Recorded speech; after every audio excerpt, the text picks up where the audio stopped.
time to come around and stop that one.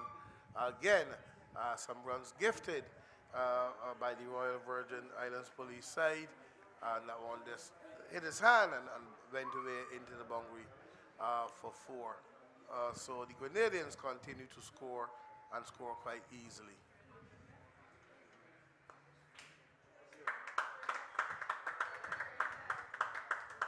This time, he does a better job with it. A bit of a fumble still, but no damage done. It's always hard as a fielder when you do the what you call the hard yards, the work. You get to the ball, but can't stop it. You know, as the coaches would tell you, it's always good to get your body behind the ball, just in case of that bump, that fumble, and it misses your hands when you go behind it. It should hit some part of your body, uh, thus causing you to save those runs that you really cannot afford to give away, or you really don't want to give away. And sometimes they're guilty of taking their eyes off of the ball, and that too could cause them to misfield.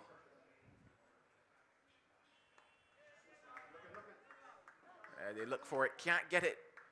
Dot ball, close out over number 4. After 4, 47 without loss.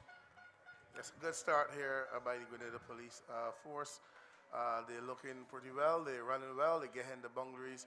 As I said, some gifts they will receive so far from the Virgin Islands side, with some bowling that is a bit wayward, but no doubt they'll be looking to make amends in terms of getting some good deliveries together, creating some pressure, and hopefully they can pick up a few wickets, and a few wickets as soon as possible. Yeah, hopefully they can. That over from Imran Smith was a by far better second over for him. Yes, he's gone for 19 from his 2. But if you take away that 4 from the misfield, that over would have only gone from 3 to 1 wide, a single, and then the single that would have been to cover. So a by far better over from him. And I think that if they can continue along that fashion, in that path, they can start to draw things back here. And they say pressure brings wickets, pressure brings the false shot. Can they force a false shot here from Grenada? Is there a bowling change?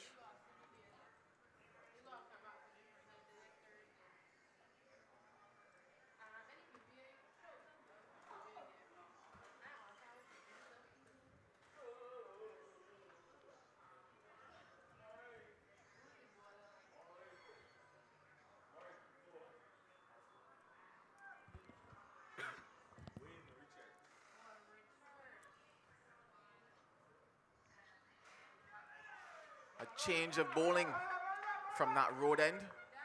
The slight change of fortune, bringing that edge, producing the edge. The bowler is Wayne Richards from that road end.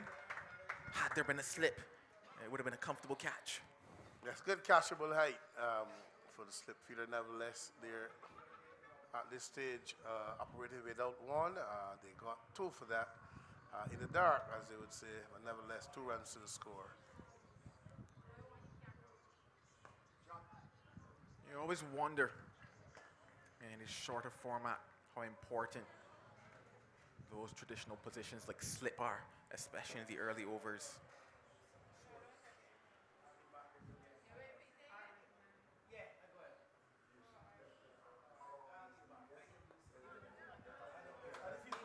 It's been a good start by Richards. Not much coming from the first 3 deliveries of his over, but that brings up the 50 for Grenada. That 50 coming in 4.3 overs. Well, yes, indeed, a good start. And as you asked, Joel, most of the time, once a side is not bowling well, have not started to bowl well, those attacking fields tend to go away quite early and quite easily.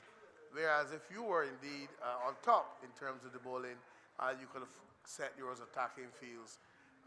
So it boils down really to the start that the bowling team has, and the Virgin Islands certainly did not start well today. Well, they've employed a slip for the right-handed Roland Cato, opting to go through and around.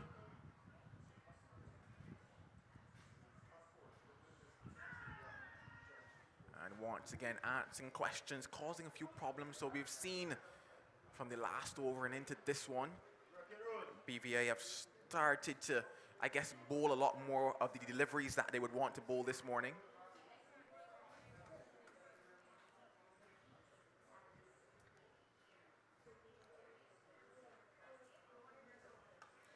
This one tossed up. And it makes his way into the boundary. So just as soon as we started to say that, he started to bowl those deliveries, maybe strayed a little bit from it, from what he wanted to bowl, and he was punished this morning. Certainly the deliveries before he came, as we see here, whiff was on offer. The deliveries before he came inside to attack the middle stump, middle leg even. And this time around, air was given outside the off stump, a chance to free his arms, and he did just that, and he got the maximum for it. Finds that line again. And it just be one to end what was an over, only spoiled by that 4. 55 without loss after 5. Yes, indeed. But not a bad start at all by Richards. As I said, the deliveries before, he attacked the stumps between middle and leg stump, making it quite difficult. And his line and his length was back a bit. But this one, air was given, the whiff was given, and the batsman got a chance to free his arms. That's spoiling what was really being a very good start. Yeah, certainly it was a good start from him. He started to string together delivery, started to build that pressure, but then gave the bad ball and capitalized on, especially when you looked at the field that he had 3, or rather I think it was 4 men ringing on the offside in that circle. So anything over certainly would have been runs and capitalized on by Cato. It's going to be a change of bowling now from the pavilion end. The final over of the power play, Killian London, it is to bowl over number 6 for the BVI. Still pace coming from this pavilion end. The wind has picked up. The clouds are starting to build above us. Just slightly overcast, a bit of dust as well from the construction around us here at Lears.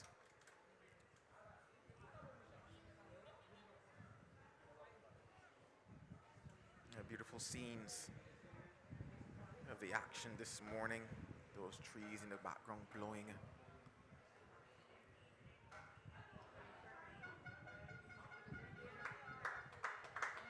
Once again, another good start for a new bowler here. Yeah, certainly he's on target, just thereabout around the off-stump area. Just have to wait and see if he can continue to hold this good line that he started with.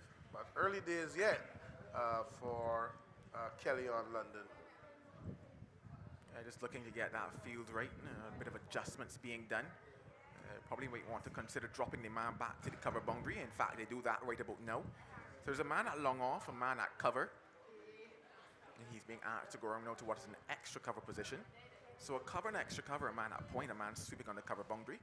Probably might tell yourself that he'd just be back of a length or full outside that off stump. In fact, he strays onto the leg side, and wow, that is disappeared. That's indeed a very good shot. Straight down the leg side, the batsman just came inside and swung lustily, and it has gone miles back for 6.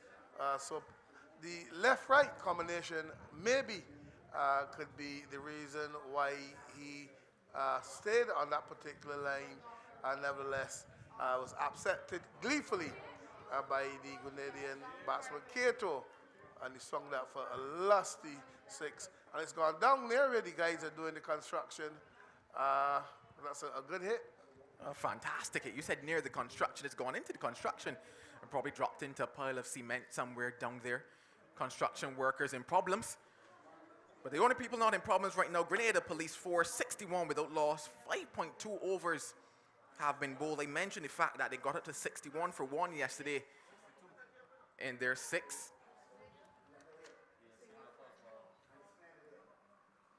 They've got there. In fact, you see the adjustment being made now, 62 without loss, so they've gone past the power play score from yesterday. Probably might want to check that ball, make sure no dents in it. A couple rocks on the other side of this field. And indeed, Empire Blaze, he does that and make sure that all is well with the ball as he returns it back to London, who's about to start his run again. and he goes to the expected line and length that he should be bowling, you could probably say.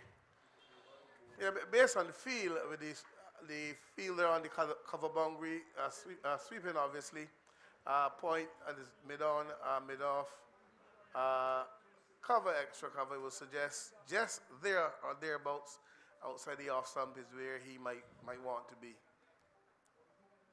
Yeah, just getting that offside ring to probably just drift a bit to their right. And bang on the money again, and it's been a good comeback from when he started well, lost his line, and now found it back again. So a good follow-up delivery from London. Just 2 left, and this over from him now. Can he finish? How does he finish?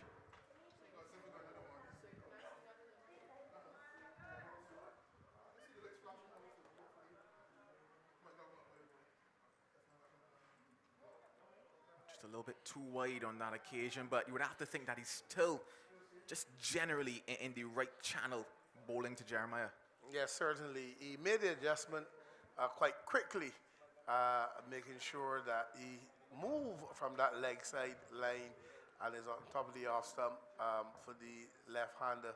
So even though it was a wide, you understand what he wants to do, and he's working at a plan, and so far it's a good comeback. Certainly, he actually made the adjustment because he was bowling around the wicket to Jeremiah, and that's the one that went down the leg side. Opted to come over, pushing the ball across him. He's now bowling to Cato.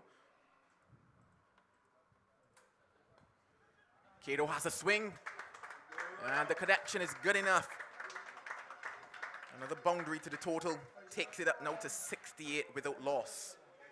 Yes, indeed, a good-looking shot by Cato, reaching for it somewhat, making good enough connection, and it went away quickly down to deep mid-wicket for another boundary. Continues to look well, continues to impress, and the Grenada Police force off to a very good start. Certainly a flying start, you would have to say.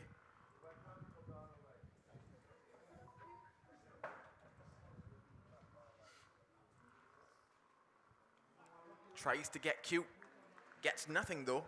6 gone, power play done, 68 without loss. That's a good start again by the Grenada Police Force.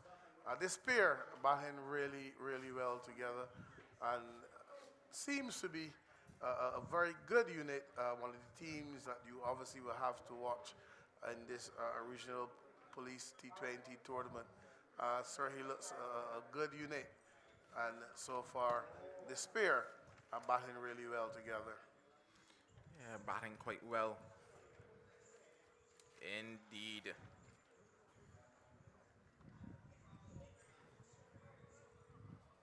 So the umpire signals the end of the power play. Umpire Prescott.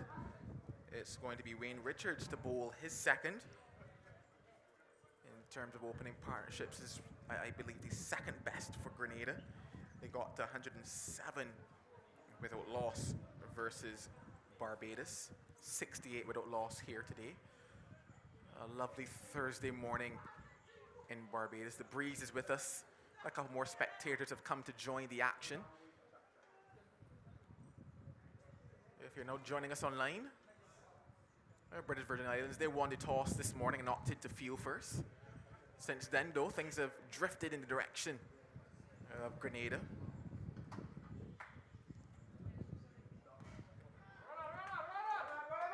This is going to be more runs for them. They run well and get 2. That's something I've noticed as I've observed this Grenada team. They've certainly run well. The communication between them across the 3 games that I've seen them play has certainly been up to standard. Certainly, they really looked the part, and they seem to be a fit unit. They're not only looking for the 4s and 6s, but they're also looking for the 1s and 2s, and that's a sign of good, intelligent batting. interesting you mentioned a fit unit. Given that it's a regional police tournament, my expectation is that fitness would be there. Oh yeah, yeah, certainly. But you still have to give and take for the older ones who are here playing with us, and we're certainly glad that they can make it. The ones who are in the 50s and the 60s and the high 40s. So even though they're pretty mobile, you won't expect them to be as fit as the ones who are 20, 27, and 28, and so on, Joel. A couple laughs outside as I made that fitness comment. Uh, Maybe a couple sidewalk police are with us as well, accustomed to the strolling and not necessarily the running. Another lovely looking stroke. This pair certainly looked the part this morning, carrying the flag of Grenada quite high. I usually see the flag of Grenada fluttering at the ground. I don't see it here today. I'm not sure where it might be located. Yes, indeed. And as you, after this delivery, Joel,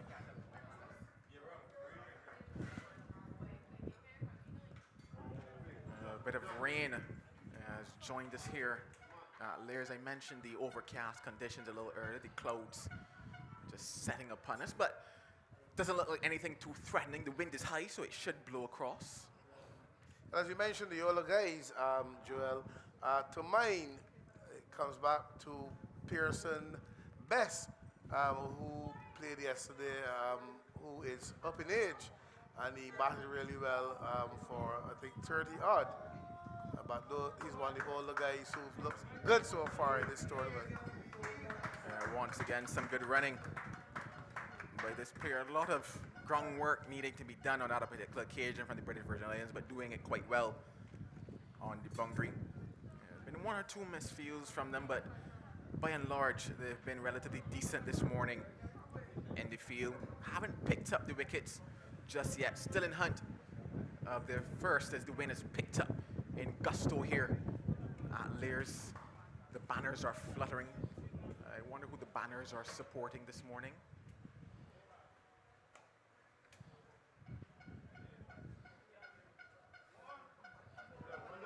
And once again, it's been fantastic running from Cato and Jeremiah. They've taken the score up to 77 without loss after 7.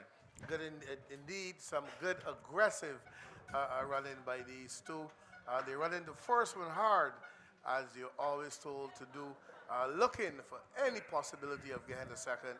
And they did that, hitting that one down to long on. The fielder came in quite slowly, and they took advantage of that, and they were back for the second. Indeed, a magnificent start here by the Grenada Police Force, 77 without loss. And these two really looking well, and no doubt looking to get a big score to pile on here for the Royal Virgin Islands Police Force to chase down when it's their time to bat.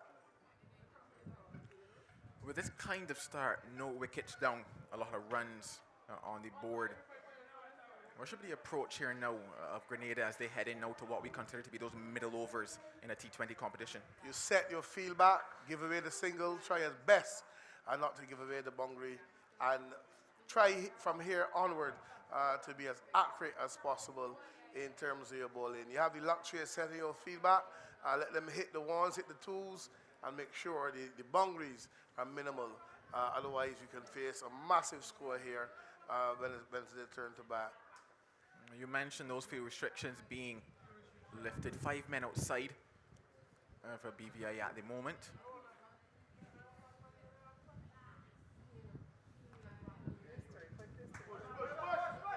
And one of those 5 men will have to do the work. Can't keep it to a single. 2 more to that total. The 5 men out, a man at third man, a whitish third man. A man sweeping on the cover boundary, long off, long on. And what is a deep square leg? Or in fact, being shifted now to a deep mid-wicket as a man now drifts towards square leg, just to the right of umpire Prescott. This is good stuff. I talked about the fact that, for the most part, London bowled well, especially going across the left-hander. He's found that area.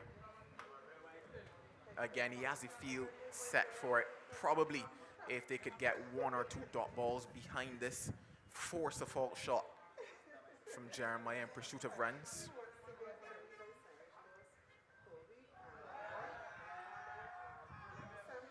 For a moment, they thought they had their man, but umpire Blade said no, no edge on that one, and that's what we're talking about, building up that pressure, Donovan. Indeed, he bowled a lot better to the left-hander. The ball before was a bit whitish. This time he came inside, and the ball touched on just about middle stump and went away. Indeed, a very good delivery appeal, but not what said Mr. Johnson Blaze. But indeed, he's looked good to start off this over London. He's asking questions.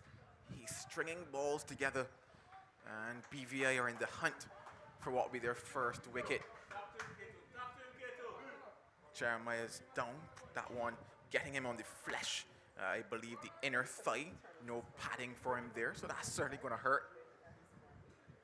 Certainly, no batsman likes to be struck nowhere, nowhere at all around that area.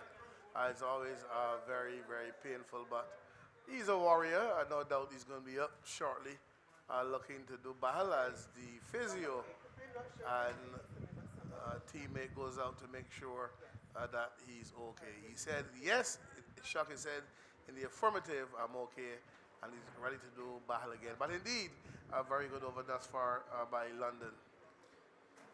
Jeremiah letting the physio know that he's all good. Probably works out the legs in the gym, letting him know that, he can handle that type of pressure. He's back onto his feet. And we're back and ready for action here at Lears. 79 without loss, a fantastic start for Grenada. Still a lot of time left, though, in this innings. A lot of time left for BVI to sneak out a wicket, maybe pick up two and pull things back. Who knows? Probably chase a 140 at the moment. It's looking like maybe 160 and above. And this is brilliant. Absolutely brilliant stuff by London. He's in Bridgetown, but his name is London. Indeed, a very good delivery again. The ball slanted across Jeremiah. Again, beaten, and the ball a touchdown just around leg, middle stump, and going across him. And indeed, he strung some good deliveries together. If they can continue, create some pressure, bowl some dots, they can finish well in the back end. Fantastic.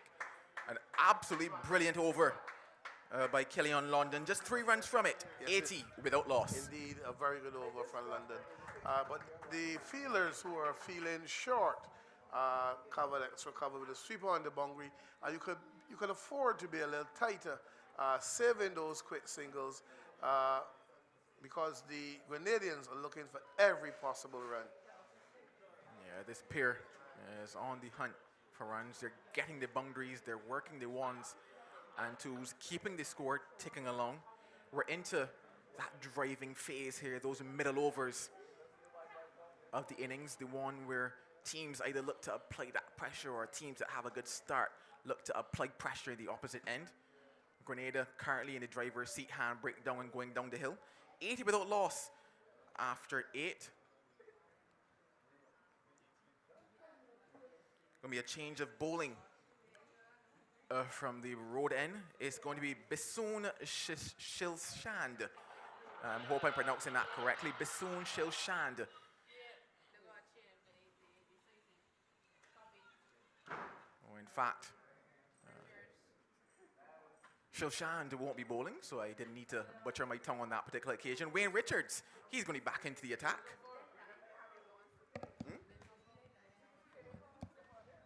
So Richards, he's bowled 2 so far. He bowled 1 in the power play, 1 outside the power play, into bowl his 3rd. 17 runs from his 2 overs so far. The clouds have gone and the sun has come out beaming in all of its glory. It's gotten a bit hot here at Lears.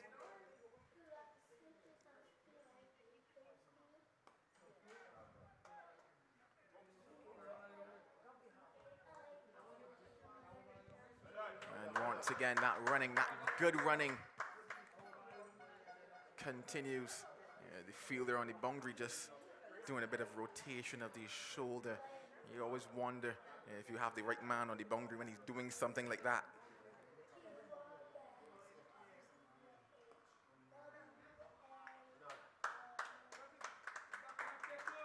It's been fantastic stuff by Grenada.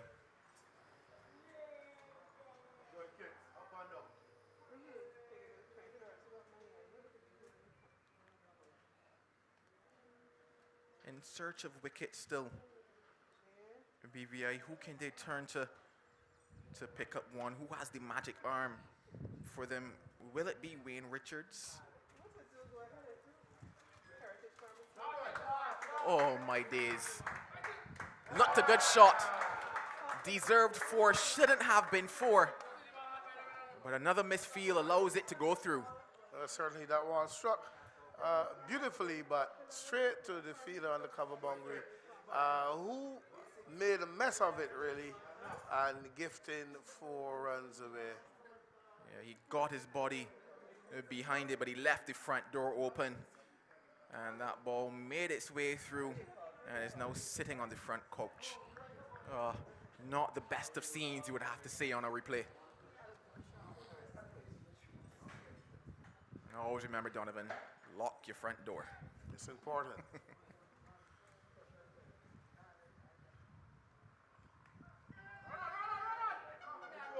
Fortune favors the brave.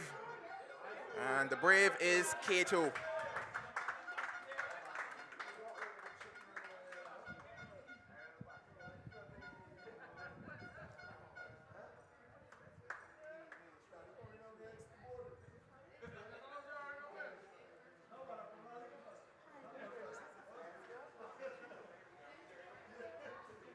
One just flying off the edge of K2 and runs away on that fast outfield here at Lears.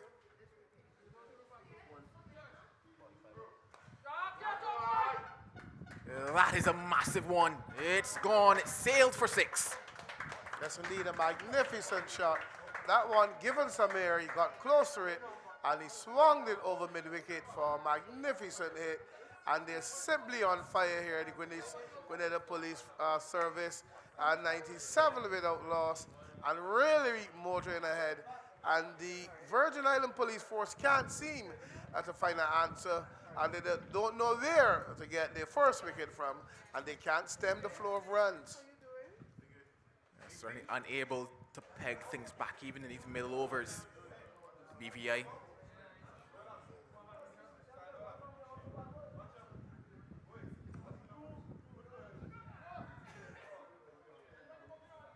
Just that critical moments, building the pressure and then letting it go. 9 overs gone, 97 without loss.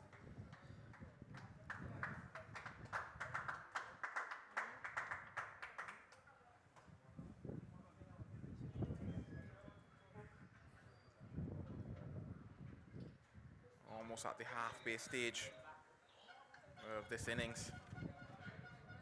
And probably one of the better 10-over scores that we've had so far. Probably only one that could probably trump it would be that innings from St. Vincent and the Grenadines when it got up to 270 for 1 in their 90 without loss, 97, sorry, without loss. We are here after 9 overs. Both batters approaching landmarks. You would have to think that with this type of platform set, we could probably be looking at something in the range of maybe 170 and above here, Donovan. Yeah, certainly fine start. In the region of 180, I'm going to put my bet on 180. As long as these two can go for at least another 3 or 4 overs. With wickets in hand, the others coming obviously will have a dash at the end, so to speak.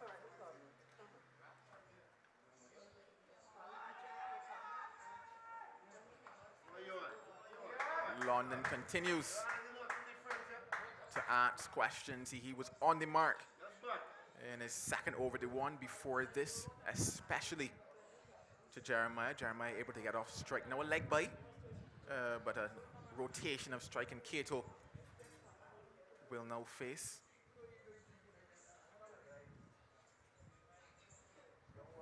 Can he make that adjustment to Cato? The angle favoring Cato and also the wind favoring Cato as well to this leg side. So you might want to think that he'd be looking to get this ball probably just around the off stump, maybe just outside the off stump, force him to go into that offside probably. If not, and he's straight, must be extremely full, because anything fractionally short or back of a length, I guarantee you, will sail away here at Layers. They make an adjustment to the field. Man drops back to square leg. He's on the boundary, deep mid-wicket as well, a man at long on. Those are the leg side fielders on the boundary.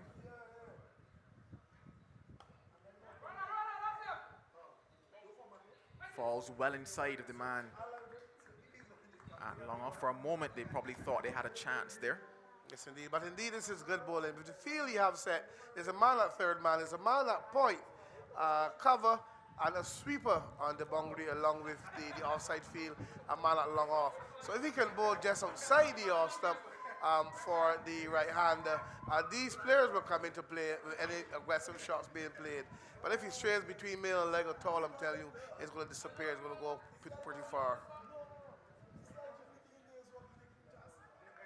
I mentioned the fact that he's been bowling well, especially to Jeremiah. Jeremiah has not gotten the measure of him after what would have been his first over. That first one is the one that really went for the runs, but since then, since the 2 overs that he's bowled after that, or rather the 1.3, it's been good stuff.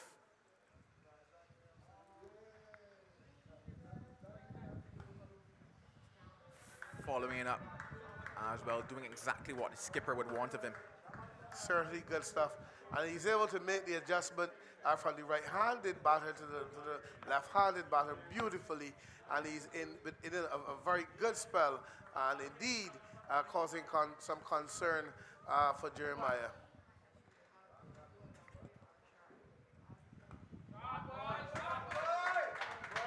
Fantastic. Shot of perfection from Jeremiah.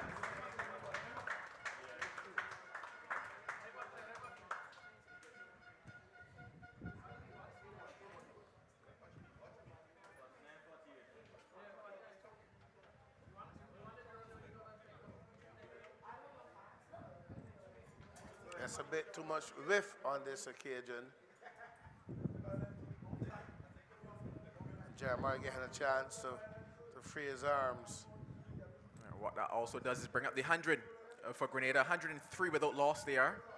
1 away from 50, Johan Jeremiah. Raise that back, Jeremiah. Back-to-back 50s for him. A 50 yesterday versus Barbados, and 1 to start Thursday morning versus BVI. Indeed, a very good innings from Jeremiah. One mixed with wonderful stroke play and good, sensible, aggressive running between the wickets. Indeed, a magnificent knock by him. And he seems to be in fine touch, as you said, back-to-back 50s. And no doubt looked the part, aggressive, and also not only in his stroke play, but as I said, the running between the wickets. Indeed, a very good knock from young Jeremiah. Time to take on some water, take on some fluids here at Layers. A fantastic opening partnership between Jeremiah and Cato to get Grenada off to what has been a rocket of a start, a flyer. They've certainly been launched from the gun of 50 from 37 deliveries for Jeremiah and Cato. He is ably supported. In fact, he's been fantastic. 48 off of 23. Yes, indeed, a beautiful partnership by these two to propel the Grenadians to 104 without loss. As the clouds are back slightly, they're pretty high with a good breeze, so it doesn't seem to be any threat of rain here. Just a quick look at those bowling figures. Well, the wickets column, that is bare for the British Virgin Islands. 4 bowlers have been used this morning, and you could probably say that all 4 have been a bit more expensive than the BVI would have wanted. London, he certainly has been the pick of the bowlers so far, just going at 7.3 from his 3 he's picked up. None for 22 so far. So it's not been the best of pictures for BVI, but it's a game of halves. The first half is done. What can they do in the second half. Can they pick up the wickets? Can they apply the pressure? Or will Grenada continue to run away with this one? Beautiful scenes of the cricket here at Lears. I make my exit, and coming now will be Andrew Mason.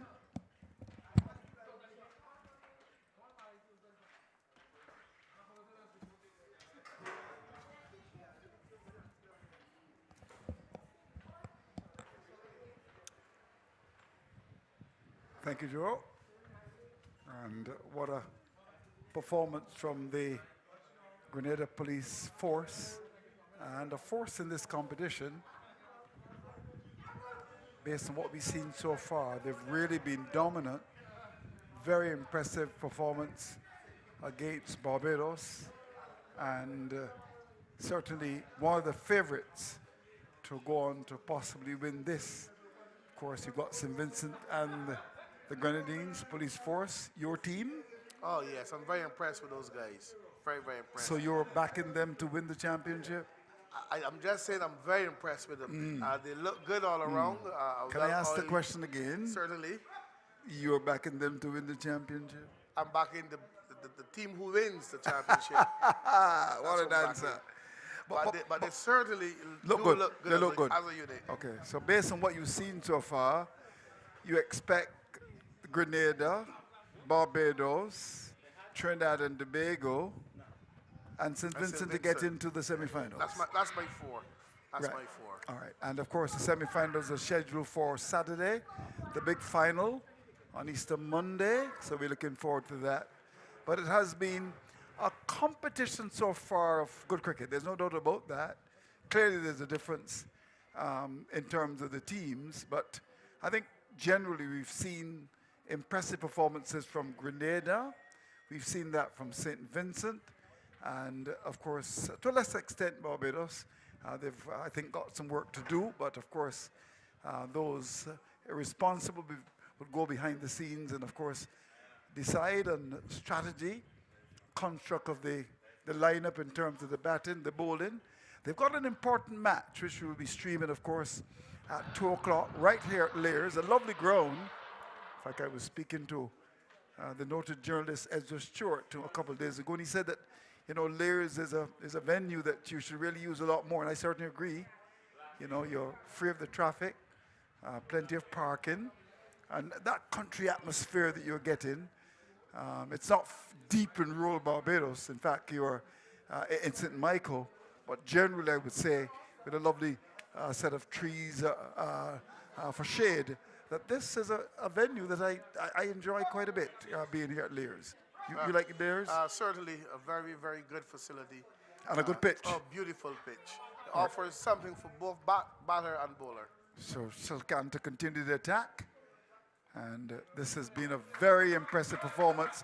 More runs for Grenada as we start over at number 11.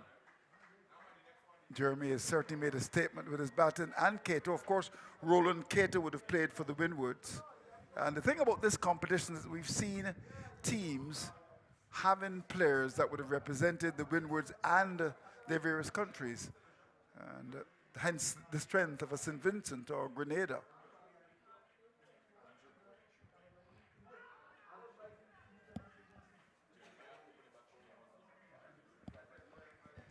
Yeah, in fact, I've just been reminded that Jeremiah did in fact open the batting for the Windwards. So you've got two batsmen here in the middle that have played at the first class level.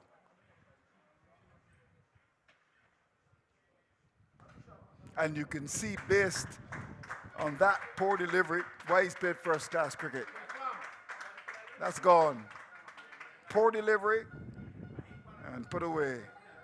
So a bit of a slaughter here for your friends at the BVI. Yes, certainly, Andrew. But what I really admire about this Grenadian batting so far, even though they're aggressive in stroke play, they're also aggressive in the running between the wickets, have been magnificent.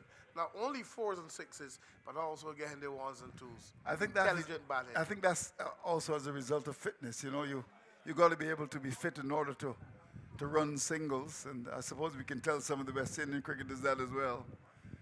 Fitness sometimes can be so underestimated in cricket.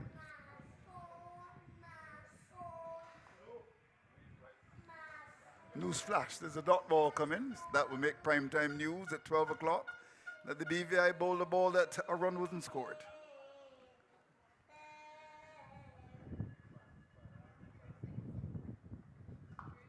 And that's gone away.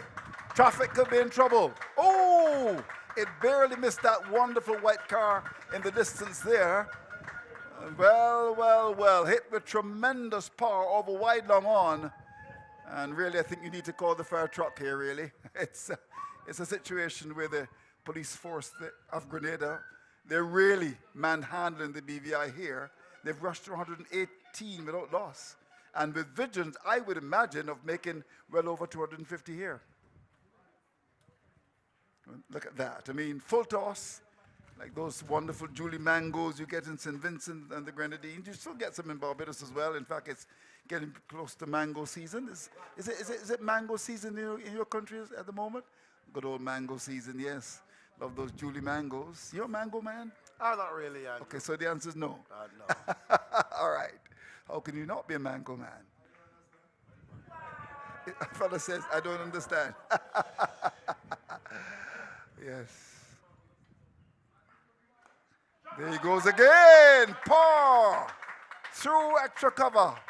4 runs. Well played again by Jeremy. Oh my golly, he really is on fire.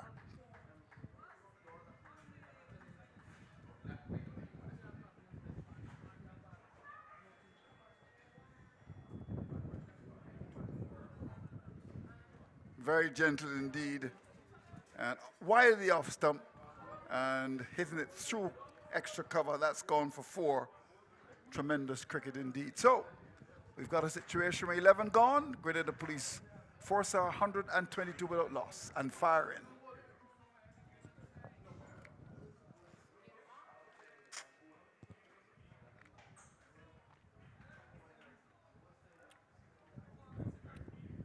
So, Donovan, when we look at the pitch here at Lears, it's a pretty good pitch for cricket. It's a good cricket pitch.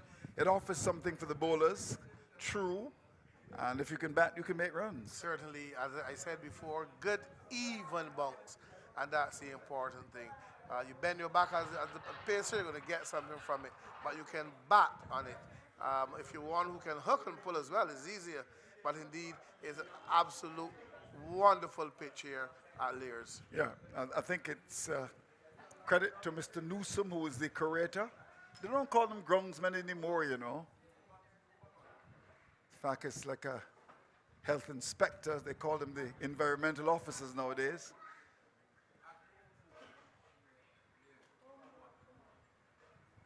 So we've got a change in bowling. It's Jamal Mickle coming into the attack. And he'll be bowling to Roland Cato, who is on the cusp of making a half century. He's batted well. His strike rate is over 200. Jeremiah, 158. They've come together, and they're making the Spice Isle proud. Here we go. We start over number 12. That's gone. That's gone away. And what a way to bring up the half century for Roland Cato, former Windward cricketer, acknowledging this wonderful crowd here at Lears as they got a short ball and punks on it and got it down behind square. Too short. Meat and drink really. And that's pulled away for 4 to carry Cato to 52 from just 24 balls.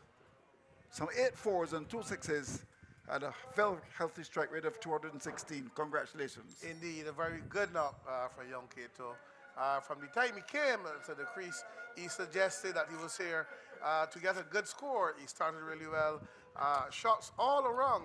And when it was time to get those cheeky 1s and those 2s, he did just that. Indeed, a magnificent knock from young Cato. And you can see why he played a certain level of cricket. He certainly looks the part, Andrew. Yeah, he does. It would have represented, of course, the Windwards, Roland Cato. Is it safe to say he's former, or do you expect him to possibly play again sometime? So let's leave it with former. You know, sometimes people get a little bit concerned when you say former. Like I remember only recently saying to Kevin South, former Barbados cricketer, and he says, no, I'm still looking to play. I've got visions of playing for my country again. But this really has been a very powerful performance, a powerful statement by the Grenada Police Force. And this competition is shaping up to be one that could very well go down to the wire. I'm told that Lyndall Simmons is playing for the Trinidad and Tobago side today. So, as we come down the home stretch, really, this could be a very interesting battle. That will make a tremendous difference, I would think, in the Trinidad and Tobago side. And with someone like a Campbell, who's had that experience of playing as well. You know, the Grenada side looks a very good side indeed. Problems with the ball. Umpire Blades has got it in his hand. So we're going to continue with this one, or do we have a new one? No, we do, in fact. We'll continue with the ball that was hit away for 4 down to that square leg area. But first of all, Mickle was far too short. Certainly easy for the batsman to dispatch, way too short, and it just sat up, and he gave it the treatment it deserved, and he pulled it away with a lot of strength as well, and sped away for 4. Well, he's very gentle bowler. Wouldn't trouble you at all. No pace. Well, it was Cato looking to hit that ball into Bibby's lane. Instead, the ball went through, not cleanly taken by the keeper. Of course, just down the road is a wonderful story of Barbadian black, very much involved in business. Nichols Bakery, the owner died recently, but very much a part of, as an institution in Barbados, Nichols Bakery. It's just down the road.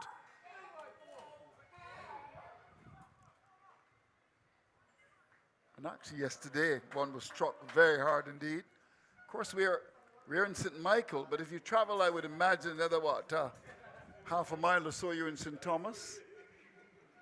And I suppose if you go east, well, you're looking at St. George. So you've got layers in St. Michael and St. George, and of course, St. Thomas just around the corner.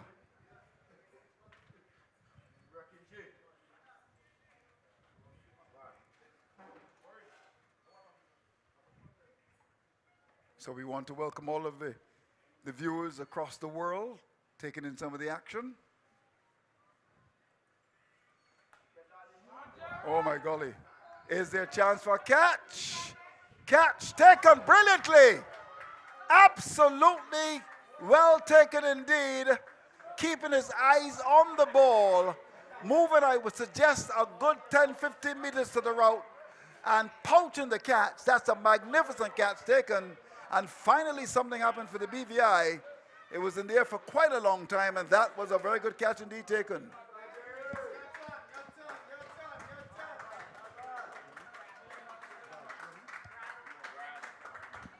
Catch taken by Brant Remy. And, well, he really must be very happy. Let's have a look at this. A ball banged in short, pulled away. Let's keep our eyes on Mr. Remy. Where is he there? He's running across to try to take the catch, keeping his eyes on the ball. Here we go. Yes, well done, Mr. Remy. He's got a big name too, Remy. So, 127 for loss of 1. A good catch taken. Indeed. He kept his eye on the ball all the way, and I really was surprised to see him running that distance. Yes. He's a heavy-set man, and actually getting there quite comfortably. Indeed, a magnificent catch. Again, as we discussed earlier, when Joel was on, hitting to the end with the wind. Yes. Is high. It's always a challenge. Yes, it can stop the progress of the ball. You're right. Yep. And indeed, a magnificent catch. Well, you're right. Yes, it was in the air for a long time. And Remy took the catch, a big man, and he moved with the pace of Obadele there. He was very quick and, in fact, hauled it in. Or maybe Karani James, the national pride of Grenada. Stadium, I think, is named after him as well, isn't it? Yes? Haven't been to Grenada in a long time. I understand that Grenada may be getting some matches. Of course, the schedule is going to be out very soon, I'm told. The Ghana president is suggesting that matches against India will be played in Guyana. We look forward to that. I note with interest to the local season starts on April the 15th, and quite belatedly the fixtures are out. Took a long time to get out there, the fixtures, but we've seen them. And hope my sites in Catherine's can only stay 1 year in the Division 1 competition, but we shall see. Chance for a run out. Had he hit? But instead, overthrows. 4 of them. Well, he was very close to the stumps. Maybe he's not au fait with throwing the rocks into those trees to hit the almonds down. My golly, he was very close. And he had a good view of the stumps and was not able to hit them. And instead, the ball went away for 4 extras. So more trouble for BVI. We've now completed 12. The Grenada Police Force are 132 for 1. Yeah, here we go. Ball picked up. Return came in. Had he hit, the batsman would have been out. But he didn't. And instead, credit to Grenada.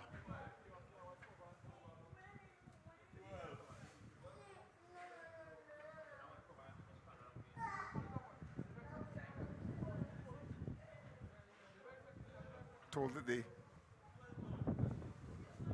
Vincentians are going to be going back home very soon, right after the tournament, to play in the Dream 11. Are you going to have the Dream 11 in Grenada anytime soon? Oh, a couple days after St. Vincent? Okay. Of course, the festivals are warming up. Barbados crop over, just around the corner as well. Wide is called by the umpire as Shilchan is the bowler. It's 133 for loss of 1.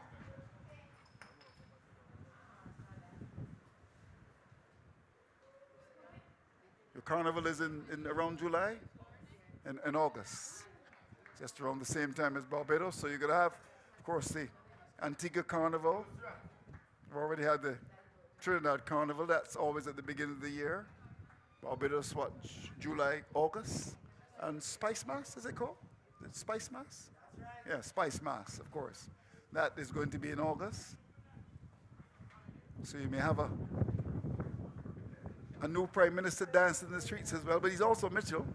Of course, it's gone from Keith to Dickon. 134 for 1. So the Mitchells are very much in control in Grenada. Very popular surname in Grenada. Hello to Dr. Keith Mitchell and, of course, to the Prime Minister. Hope you're okay. Haven't been involved in an accident recently. But, of course, everything is good. Continue to do the good work there in Grenada. This is getting so easy. A little push away down to that wide mid-on area for 1. So when you look at this, 135 for 1, we're halfway through over number 13. What kind of score do you think Grenada will be looking for here? Donovan? Anything over 170. Only 170? With that kind of a shot? But anything over 170, as that ball goes away down to that maybe that's gone for 4. Anything over 170 could be 252. Correct, Andrew. Well, realistically, though, what do you think? You think they'll get to what, 220? I think they'll get to at least 190. 190. 190. I think Grenada will be a little bit disappointed if it didn't make 200. But we shall see. The management to our left is suggesting that they'll make much more than that, but we shall see. Hello to all of our friends in Grenada. Love going to Grenans. Wonderful beach, one of the best in the world. Well, that was comical. Keeper took it. I don't know what he was trying to do, but in the end, he conceded a bye.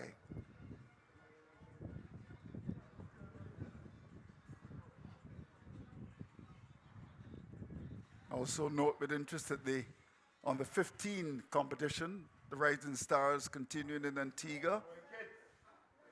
Barbados crashing to a defeat against Jamaica in the first match. It was almost like snatching victory from the jaws of defeat. I mean, it was such a meltdown by Barbados. 141 for 1.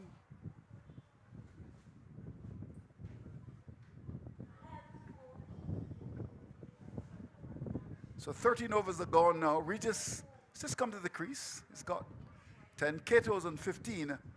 And the Grenada Police Force are very well positioned at 141 for 1. Certainly. Looking really well still. The over bowl just a little before was not a bad one at all. But they didn't get the boundaries in it, but they picked up some singles to keep the scoring ticking. 141 for 1, obviously in a very good position.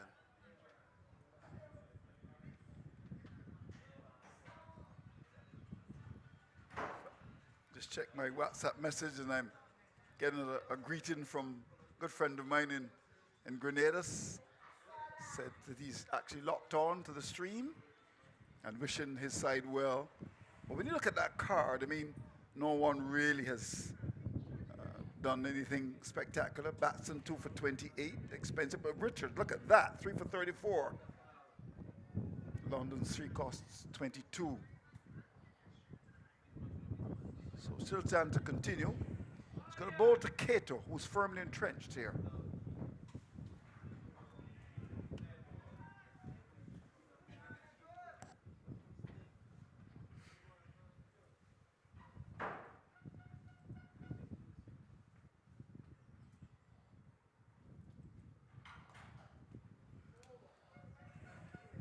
Oh, it's gone away for 4. Well, the fielder down that backward square didn't seem all that keen, really, and the ball went straight through him. Problem with fielding for the BVI, and they are really under tremendous pressure here. Should have stopped that. Certainly. Fielding has not been the best by the Virgin Islands side, but that one, he got a hand to it, it seems like, but it still went into the boundary for 4. Well, what a way to deal with that delivery. It was hit with real power. I would suggest it was a shot that was pregnant with disdain. It was absolutely hit with a lot of power, and Cato was enjoying this. Of course, brought up on the oil dung of Jamaica, of Grenada, the ackee and saltfish of Jamaica, the flying fish and cuckoo of Barbados. Of course, it's time now for fish. Here's a hit. That's gone. What a shot. Wide long on. Almost as if it was tennis-like, like Serena Williams. And he hit that very hard indeed. It's gone high over the wide long on here, but that's gone for 6. What a shot. Have a look at that. Banged in short. Wow. Wow. That's gone miles. That's gone into Cane Gardens. Tremendous power. Magnificent shot. Struck with lots of power. Short, asking to be hit, and Cato did just that, but probably not asking to be hit that far, but that has gone miles, and indeed a magnificent shot by Cato, who seems to be in fine form. Good nick in this competition. He is indeed, and I would think now that as we come down to the end of over number 14, Cato may be having visions of 100. I would think he's 71 from just 31 balls with a strike rate of 229. I'm sure he's got that 100 in the back of his mind. We shall see. Look, very good indeed, Cato. Roland is rolling.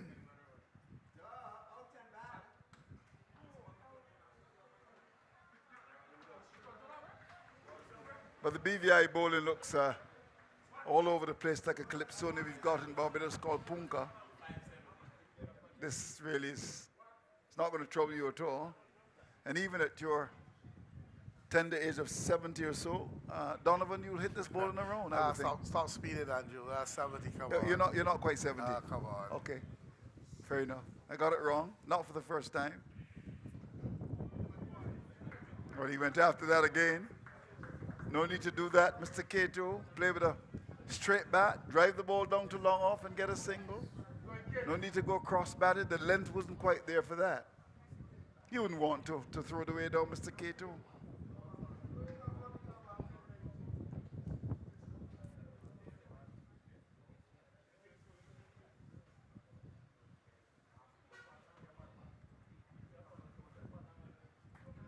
So Cato, is that a popular surname in Grenada, Cato? Very popular.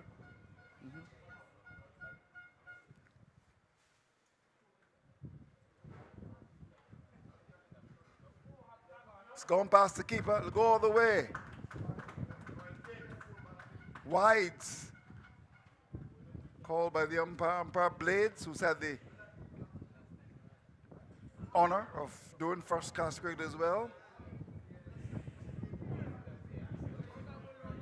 Very quiet man. Doesn't say a lot. Umpire Blades.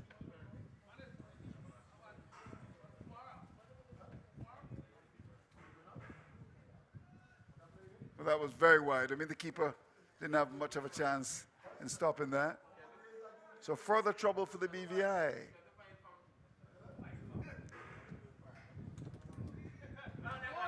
Oh, over mid wicket. That's gone for 6. Rank long hop and was punished by Cato. Well, he's really enjoying himself here, really. And the BVI being pulverized here at Lears. 14 gone, 168 for 1. Banged in short and hit powerfully over the wicket, sailing away to the boundary. That's gone for 6 runs and disturbing the traffic on the road as well in the distance. So Cato, 77, looking very powerful indeed. And this impressive show by Grenada continues at Lears. With 6 to come, the run rate is exactly 12, and one would think that they could easily, in the remaining overs, get to in excess of 220, 230, or even 250, but we shall see. But at the moment, they're large and in charge here at Lears in St. Michael, Barbados.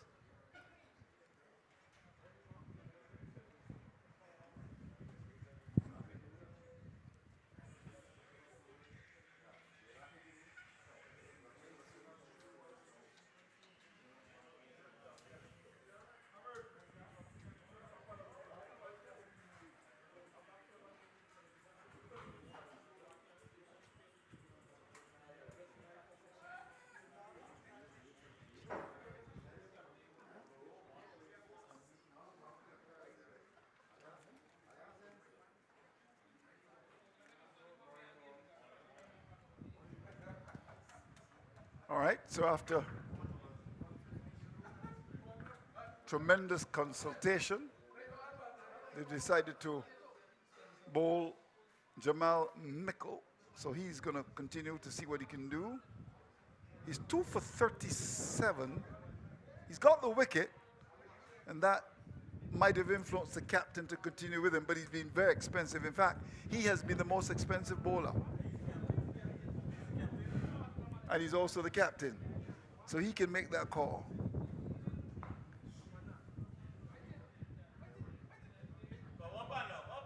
Good running again by Grenada, the young, fit men. Not so young, but fit. And back for the second.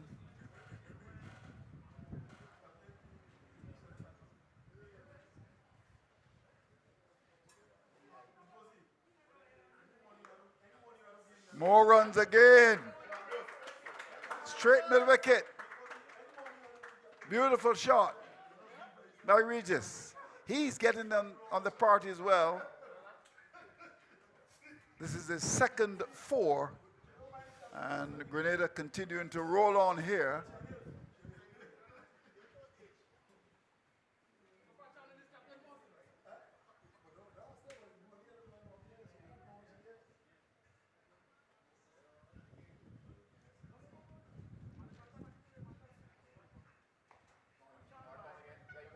More runs again.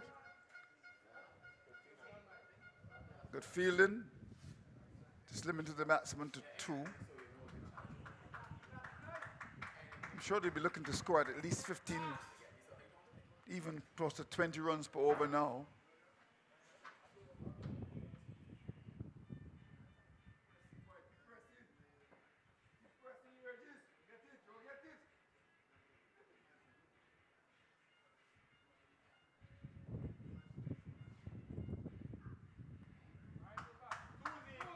They'll be looking for a second here again, I would imagine, and will get it quite comfortably.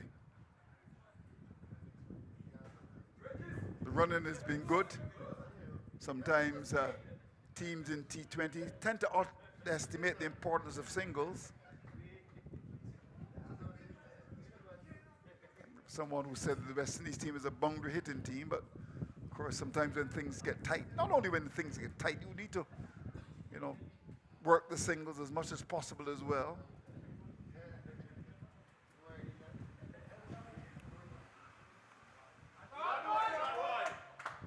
That's gone. That's gone. And it might have actually struck a car. Well, the car has stopped, but is moving again. Maybe just missed the car. Done a wide long on area. A lot of traffic in this area. And that went a long way. Wide long on. Hit with lots of power gain. Indeed. This is the business end.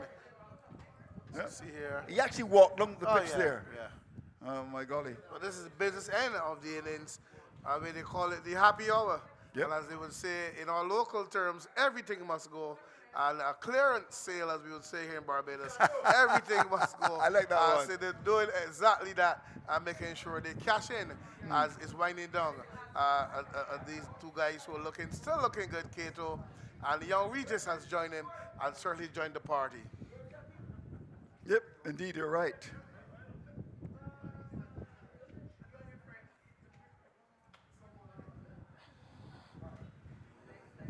It's called a wide. 185. Shilchan is, what is he bowling? Is it medium pace, you think? What can you describe? What is it? Tell me. He seems to be mixing it up, pushing and pulling. He's pushing and pulling. Pushing and pulling. More runs again. Will it split the field? It certainly does. Mid wicket can't get across. Long on can't get across. That's gone for 4. So he's pushing and pulling, and the Grenadians are just hitting. Yeah. Just hitting all over the place. I like that. Well, this bowling is pretty sweet. Have a look at this. There we go. Taking the ball from outside the off stump and swinging it through mid wicket, 1 bounce. As the fielders, in fact, tried to stop it. Long on came across to the left, mid wicket to the right, and the ball spitting them and going to the boundary. Yes, Andrew, as I take my leave from you to bring the young Sean Braffett. Is he that young? He's relatively young to join you. Okay. Well, just before you go, do you want to make an adjustment to the target? Because, I mean, you were suggesting maybe 200, 220. I'm looking now at 230. 230. Final score. All right. Okay. So we write that down, and if you see the side get to 230, we certainly have a medal for you. But at the moment, this really is a one-sided contest. Young Braffett comes a call in. Sean Braffett. How's that Sean spelled? Well, good morning, Andrew, and good morning to our listeners around the world. S-H-A-W-N. It's the original Sean. Oh, it's the original Sean, because of course it's another spelling to Sean.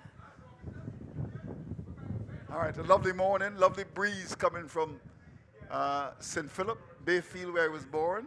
We get it first, don't we? But of course, it's this time of the year, very little rain. Clubs are struggling in terms of the outfields. This is not a bad outfield. Season starts on the 15th in Barbados, and a major concern would be the lack of readiness of some grounds in Barbados, due to no fault of theirs, of course. I mean, it's a question of rain. Here's a drive over that long off here. That's gone for 6. What a shot by Cato. who goes into the 80s now. He's 83, and it's 195 for one. And Sean, this continues to be a very good effort on the part of Grenada. Well, yes, Grenada continue to look like a very strong side in this tournament. And Kato showing all his class, his ability to mix aggression. Here we go, a delivery, a pitched up delivery outside the off stump, and Kato on the front foot in that oval, long off into the boundary for six. A lovely shot, magnificent batting. Here he's on 83, and he's certainly be looking up to get those three figures. Yeah, one would imagine. So it's Imran Smith. Got a big first name there, Imran. He's certainly not Imran Khan. Another drive, more runs. Oh, it's gone through the fielder at long off. More trouble for the BVI. 4 more. Well, Andrew, poor piece of fielding on that occasion from the BVI, and they continue to be very poor in the fielding from the inception. And they will really need to spruce up and to bring back. Grenada is to stop them from scoring in excess of 250. I was looking at 250 the way Kato is going. Whoa! More trouble for BVI. Hit high and hard over that long on area. That's gone for 6. Kato is on the roll. Well, good batting again there from Kato. It continues to show that he is capable to get up to this 300, this 100, sorry, that he is 7 away from, Andrew. Yep, 7 away. So I think you can start the Sohan clap here. And you can pick it up in the microphones as well. He's 7 away from a ton. Get one. Will he come back for the second? Fielded down on the long on boundary fumble, but he decided not to flirt with danger. He's now gone up to 94 and has batted with tremendous freedom. This has been a wonderful knock by Kato.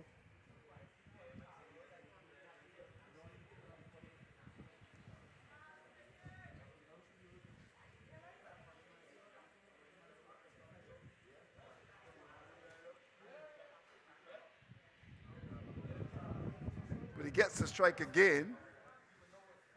Ball just clipping the pad, going for leg by.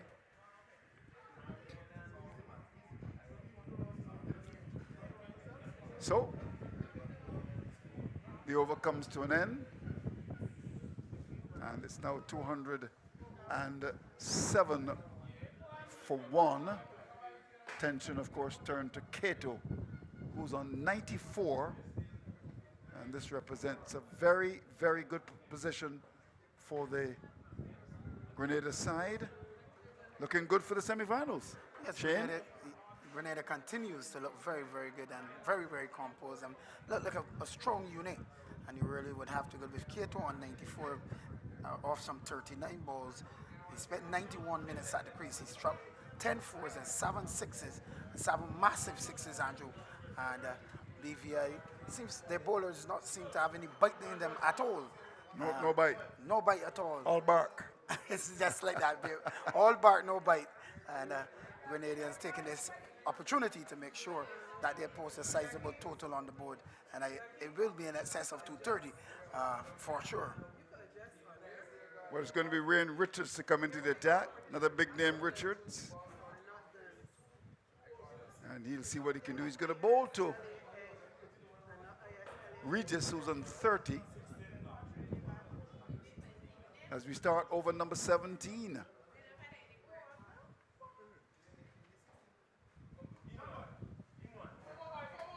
That's 4 more. Too short.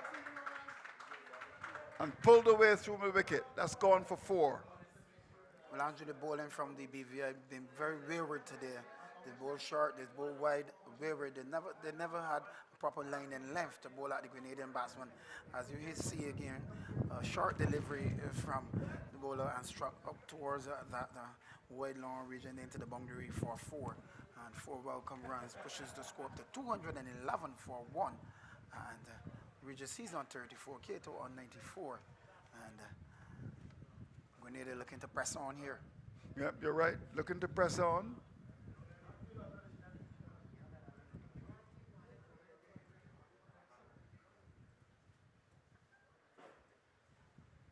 See a C.O. Williams truck in the distance, of course, spraying some water, which is so very much needed in the country.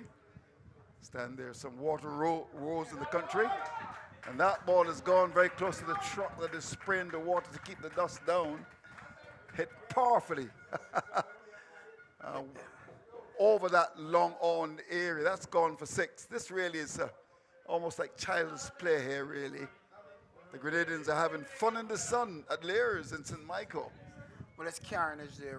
He's really on a go. 40 from 15 deliveries.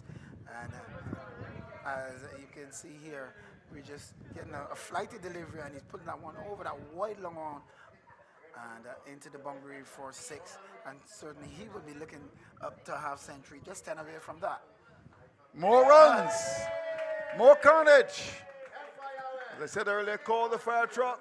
Oh my golly. Spice Masters come early. Oh my golly. Hit high over the top of that bit of wicket. That's gone for 6 runs. And I suspect that it's rolling in the area of Jackson.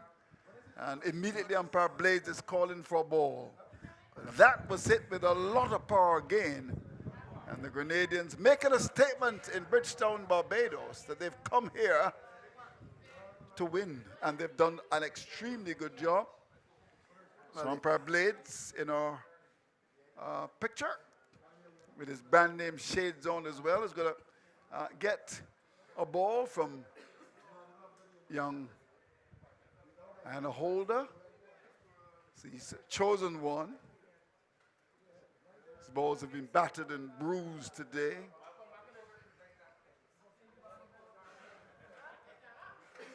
Has the ball come back?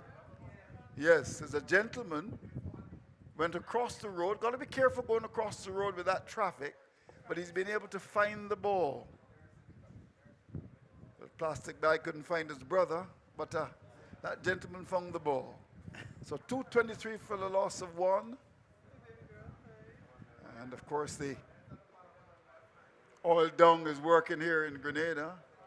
Have you ever had oil dung in Grenada? You've been to Grenada a couple of times. Yes, I've been to Grenada. I had oil down. Wonderful concoction, they tell me. It's very, very, very much so. Very much so. It's a very, very nice dish. I wonder how it is made, oil dung. I know there's some lovely dumplings in oil dung. It's a strongman food, Andrew. Okay, well then, I may struggle to eat it then, oil dung. Is it the national dish of Grenada, oil dung? Yes.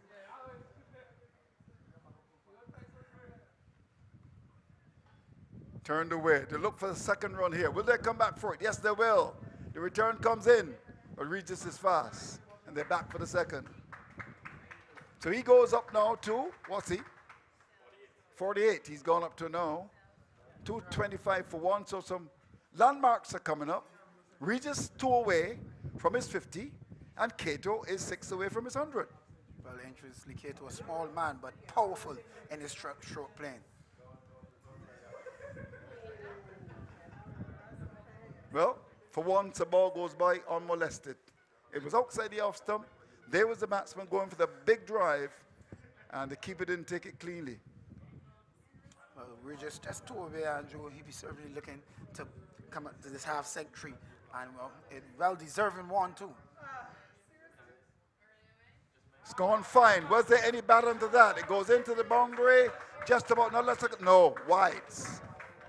No bat at all. So he's got to wait a bit. 2 wide down the leg side. Further trouble. 230 for 1. And the partnership has come out 35 balls, as many as 8 sixes and 6 fours. Cato getting 41 of those and Regis 48. So that partnership was done very quickly indeed before you could say it, the Spice Isle. 100 from just 35 balls. Cato on 40, he's on 96. And this time, Regis gets to his 50, raises the bat, a little paddle away, down to fine leg. That's gone for 4. And he's 52 from just 19 balls with a strike rate of 273, 3 sixes and 5 fours. And Regis is having a grand time here at Lears as the Grenada side pressing on 17 overs gone. They're 234 for 1, and they're large and in charge at Lears. Yes, there is. We're just getting a delivery on the line in the leg stump and playing that one down behind square into the fine leg boundary for 4 and reaching his half century. We just well-deserved half century. He's batted very well, and these two have built a partnership of over 100. And they mix the defense with aggression. They ran well between the wickets, and they're picking up the occasional boundary. Simply carnage here. Certainly 234 for 1. Donald Level's score of 230 has been closed the window on that. Yep, you're right. We welcome umpire Gregory Brathwaite. One of the top umpires. Here's a wonderful shot. It goes over the fielder. And what a way to bring up the 100. Roland Cato on a roll. A ball pitched up, hit high over that wide lawn area. The fielder got his fingers to it, but it sailed away for 6 runs. And this represents a very, very good show from him. Just 41 balls, and in terms of sixes, 9. 10 fours. This has been a super show by Roland Cato. Well, magnificent innings there from Roland Cato, and he continues to show. He goes again. Gregory Brathwaite's car is in trouble in the car park. Oh my golly, hope he's well insured as well. With Sagicor. Hit high and hard over the top of that long on area. It's gone for 6. Well, my fellow commentator was talking about 230. He's got to change that now. Probably in excess of 260 here, Andrew. I would think so as well.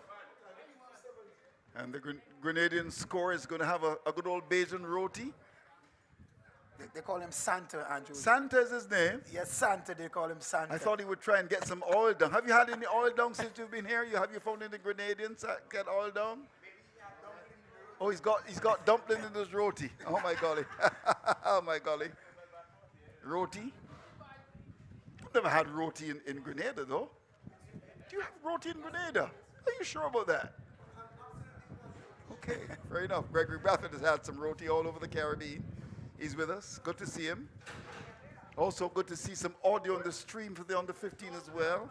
It's absolutely ridiculous by Cricket West Indies to have a tournament where you just got audio and no stream, but they've corrected that today because I was just watching a bit of it earlier. My good friend Seth Burton is doing the commentaries along with Vernon Springer. So 247 for loss of 1. And this really is a very, very good performance by Grenada. One of the top teams in the competition. You got to watch them. You got to watch St. Vincent and the Grenadines. You got to watch Barbados. And Trinidad and Tobago with Lendl Simmons. I understand he's at Weymouth. Playing today. He would certainly bring a boost to that Trinidad side, Andrew. And to the interest as well in the competition, I would imagine. But pretty good cricket so far we've had. St. Vincent looking very powerful. Grenada as well. Barbados faltering. Let me remind you that 2 o'clock today they play against Antigua and Barbuda. And would want to win that to get into the semi-finals. Semi-finals are slated for the 8th. Now that ball has gone a long way, using his feet as if he were a spinner, hitting the ball high over the top of that long on area. That's gone for 6. And these two are really enjoying things and really getting ready for Spice Mass, which is going to be in August. Barbados's crop over is in July. Are you a crop over man? I usually have to work crop over. Okay, as a policeman. That was it, very powerful indeed. So the 250s come up on the board. Jackie Crickett's been very, very busy in terms of our scoring. The noted score from St. Catherine. Turned away. They'll come back for the second surely, and we'll get it. The Grenada policemen seem to be very fit, and policemen should be fit, I would think. And they look very fit indeed. So, what do we have? 18 gone, 255 for the loss of 1. The BVI, they've been questioned and they've been arrested. I can say that. And one would think I'm not going to call it yet, but I would be very surprised if they were not jailed here at Lears, because the reality is that they are struggling. They're under pressure and feeling the squeeze like the local economy. 255 for one, and 2 overs are gone, and you can start to take your bets. 255, what do you think, 280? I'm thinking around 275, Andrew. 275? About 275. All right. But what you look at, Andrew, Okay. is that Regis, he's coming to the crease. Yeah. And he's played a cameo, such a lovely innings. He's on 60 from 22 deliveries. Yeah, tremendous. He's showing he's really getting after this bowling. And BVI continue. They're really out of it, Andrew. They don't are. look the part there. They at are all. indeed, yeah. I would say that the BVI and Cayman are I would say that the weakest of the teams, really. But you never know. 255 for one, 2 to come. Cato on a roll, 107. Big name in Grenada, I'm told. More runs. Should get 2. Comfortably, I would imagine. It goes down to fine leg. More runs for Grenada. And what I tell you, Andrew, the man that retrieved the ball just now, he was my instructor 25 years ago. Mr. Rock.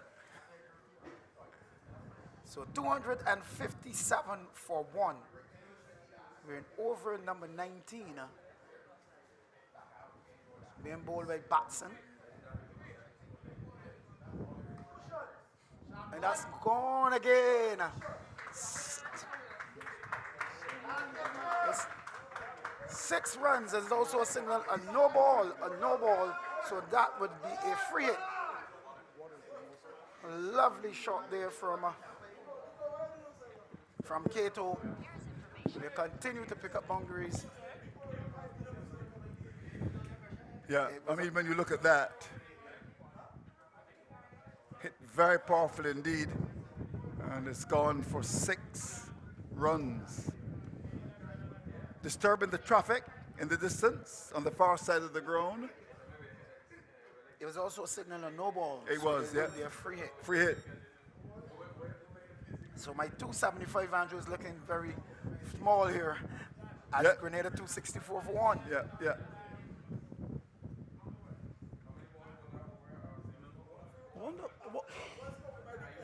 I wonder what's the highest score in this regional competition. 270? 270. Oh yeah, 270 By St. Vincent. by St. Vincent. Of BVI. Of BVI as well. Oh, well. So Good to see female umpire. Hello, how are you from Shoguanas? Am I right? Shoguanas? I know everybody's business. Are you doing the second game? Okay, wonderful. All right. Are you enjoying Barbados? She is enjoying Barbados. All right.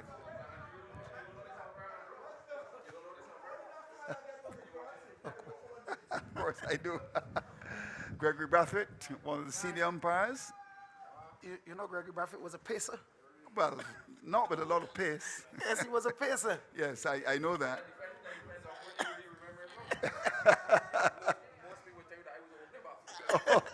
Well, I know him as a pacer. He's my cousin, Andrew. Gregory Brathwaite says he was an opening batsman. I never know him his batting ability. Yeah. I know him his bowling ability. Yeah. Well, perhaps he maybe started the ball after he couldn't make runs. Here's another big hit. That's gone. Over long off. Cato. Oh, he's enjoying this. He's going to remember this for quite a long time. This really is absolutely, in terms of the performance by the Grenada side, a performance of power play. There's no doubt about that. But yes, absolute carnage here by the Grenadians. And Cato, 121. Yep. He's certainly getting after the ball. He's enjoying, loving his batting. And that's what you want to do as a batsman. Enjoy your batting. There he goes again, straight. And it's gone through the fielder. Oh my golly. Coming across from that long on area to long off, straight through him. That's gone for 4. So the Wolves continue for BVI in the fielding area. They continue to field poorly. And Grenadier capitalizing on those. There's a flighted delivery and Kato on the front. Hitting it back past the bowler. And you can see the fielder coming around. And poor. That's swung away. That's gone over the wicket. For another 6. Roland Kato, the man from the Spice Isle, is exciting the taste buds. And from the Prime Minister, Mr. Mitchell, right through to the opposition leader, another Mitchell, I would imagine they're quite happy with the performance of Roland Cato, 131 from just 47 balls. And listen to this, a strike rate of 278. He struck as many as 12 sixes and 11 fours. This really is a tremendous performance by Cato. And again he goes, down to backward square. Would have the legs to get there? Yes, it goes for 4. So Andrew, do you feel a total of 300 is on the cards? That is what they'll be looking for here. The previous best 270. And one would imagine that with another what? 7 deliveries to go, they can get those runs. The rate at the moment is 15.08. Cato is 135. There's one to come in over number 19. Here's Cato. Where's that going? Is he going to be caught? No. Skids over third man. That's gone for 4. Third man inside the circle. Well, well, well. So, with one to come, Cato 139, Regis 60. After 19 overs, the Grenada Police Force 288 for 1. Unbelievable. This is carnage. And Cato and Regis were really enjoying their batting. They're really getting after the ball in here. BVI not looking to park at all. The bowling very wayward. They seem to not come with a plan today, Andrew, to bowl to the Grenadians. And Grenada just all over them in the batting. 288, a possible 300 can come up in the last over. Yeah. If they keep going this way. Well, the bets are on. There's no question about that as to whether they'll get to 300. I think they will. So we got 6 balls left, and there are 288 for 1, so they require another 12, and they're scoring at 15.16. So one would imagine that they should, the operative word here being should, get to 300. Well, London, he comes back into the attack, and so far he's bowled 3 overs, no maidens, none for 22. Yep. And he has been the best of the bowlers so far. So London will bowl the last over. So here we go. Last over is about to be bowled. The target, I would imagine, is 300 here. And there'll be a tremendous roar if they get it, I'm sure. Here's London. He starts with a decent delivery. So 5 left. They require 11 to get to 300. Well, certainly it would be on the cards with Cato in strike. He has been going. And certainly 300 should come up here with Cato being on strike. I think Cato would also look to get to 150 as well. He's 139, so keep your eyes on that as well. 5 to come. Here we go. London.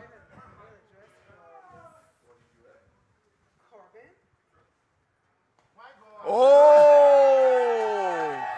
6 to Cato. What a shot.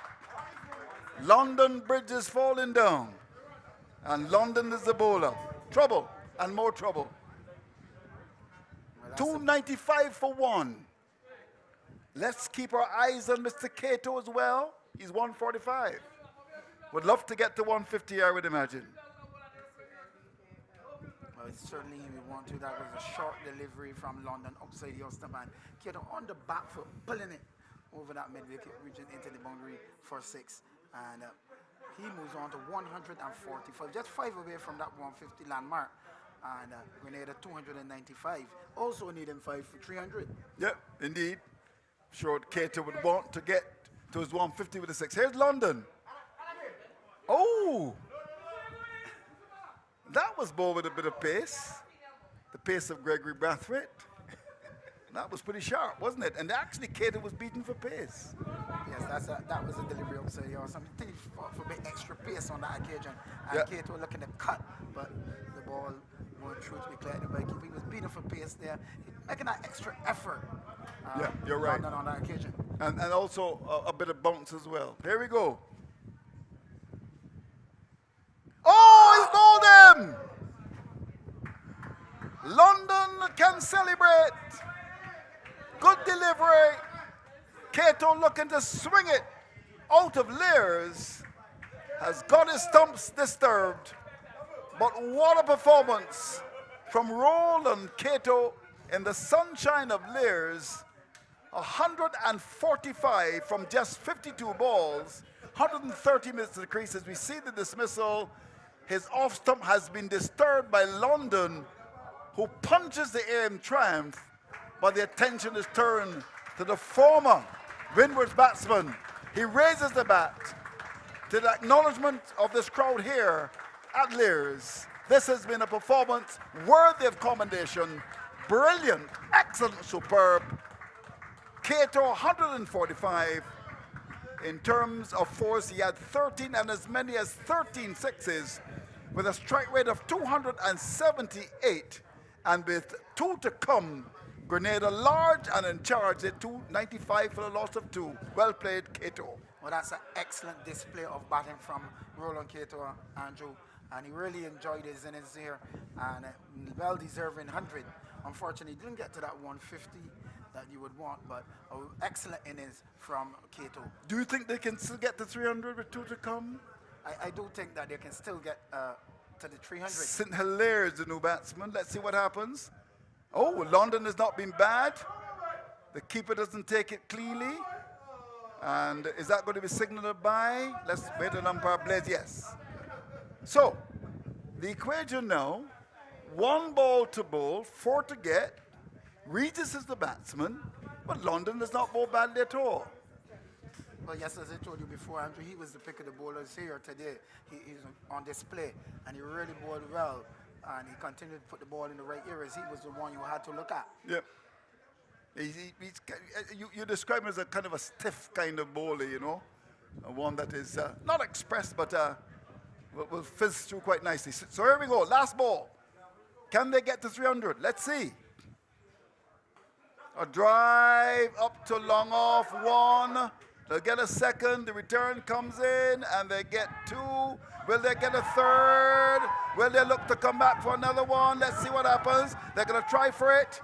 The return comes in, and amazingly, they got 4. This is for the archives. This is absolutely brilliant.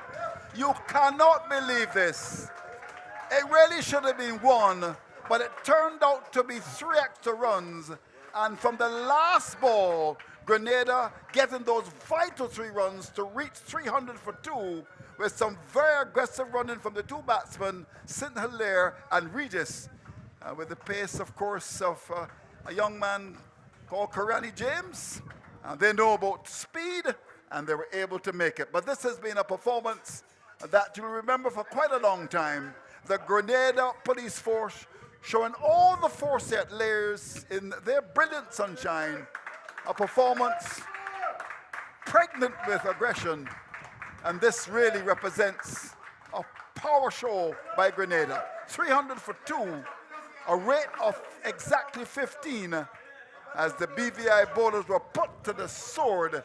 And this is a story that will make primetime sports tonight anywhere across the world. Well done, Grenada, 300 for 2. Yes, a magnificent innings from the Grenadians, and they continue to show their worth and how strong they are in this unit. And 300, a mammoth total coming out here with a brilliant innings from Roland Cato, and Regis ably assisted. Tremendous. When you look at it, I mean, Jeremy got 68, batted very well. He started things, Cato, the star, 145 from just 52 balls, 13 fours and 13 sixes, a strike rate of 278. Regis got into the act as well, not out 65 from just 24 balls. Certainly batted extremely well, and in the end, it was a very good performance from them from their 20 overs, 300 for two. Let's look at the bowling. Batson, expensive, going at over 20. His three overs cost 61. Smith was also carded all about the place. London was the best, I thought, 1 for 33. Richards didn't live up to his name, 61 from 4. Shilkan, he bowled 3 overs for 47 runs. And Mikkel, he got 1 for 37 from 2, going at 18.5. So when you look at that, the BVI bowlers were put to the sword. Yes, they were really put to the sword here by good batting, quality batsmen, and certainly batsmen that were looking to make Grenada progress in this tournament. They really showed their class, their ability to mix aggression with defense, and also the aggressive running between the wicket was important. They rotated the strike regularly, and Grenada coming up with a mammoth total of 300 for 2. I can't recall a team in 20 overs scoring 300 at all, Andrew. Yeah, well, it's a tremendous performance from them. We'll have to maybe look into the record books to find out exactly if that has ever been done before at any level.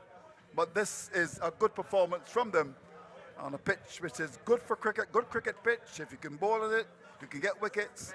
And of course, if you can bat, you can make runs. And it's the kind of pitch that I would love to see maybe all across the Caribbean. Mr. Newsom, the curator here, take a bow because you've produced a good pitch at Lear. So we're going to take a break. The news is that the Grenada police force all over the BVI, 300 for 2, and the man of the moment, Roland Cato, 145 from just 52 balls, 13 fours and 13 sixes. He certainly had fun in the sun. We'll come back in about 10 minutes. Please join us then.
Welcome back to the second half of action in this first game here at Layers at the Regional Police Cricket Tournament.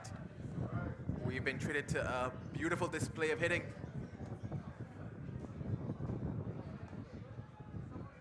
300 for 2 is what Grenada were able to get up to. And I do believe that that is the biggest tournament that's been put on the board so far for this Regional Police Cricket Tournament. 145 of 52 deliveries for Roland Cato. Jeremiah 68 off of 44. And Sean Delry just not out 65 off of 24. An absolute exhibition in stroke play. But now it's the turn of the British Virgin Islands to see if they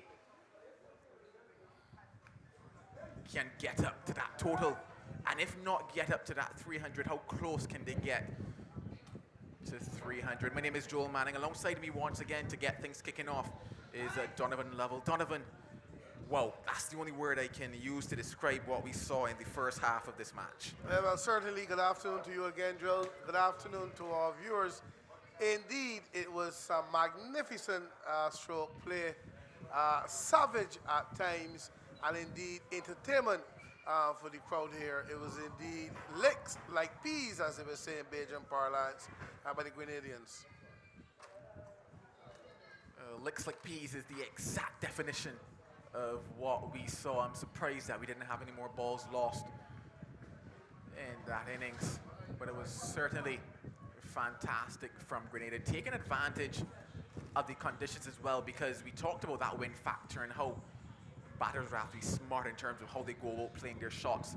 A lot of the runs came down to this pavilion end, and we saw the ball holding up in the wind and sailing over us. Getting things opening for the British Virgin Islands, Emery Hines and Shem Stay.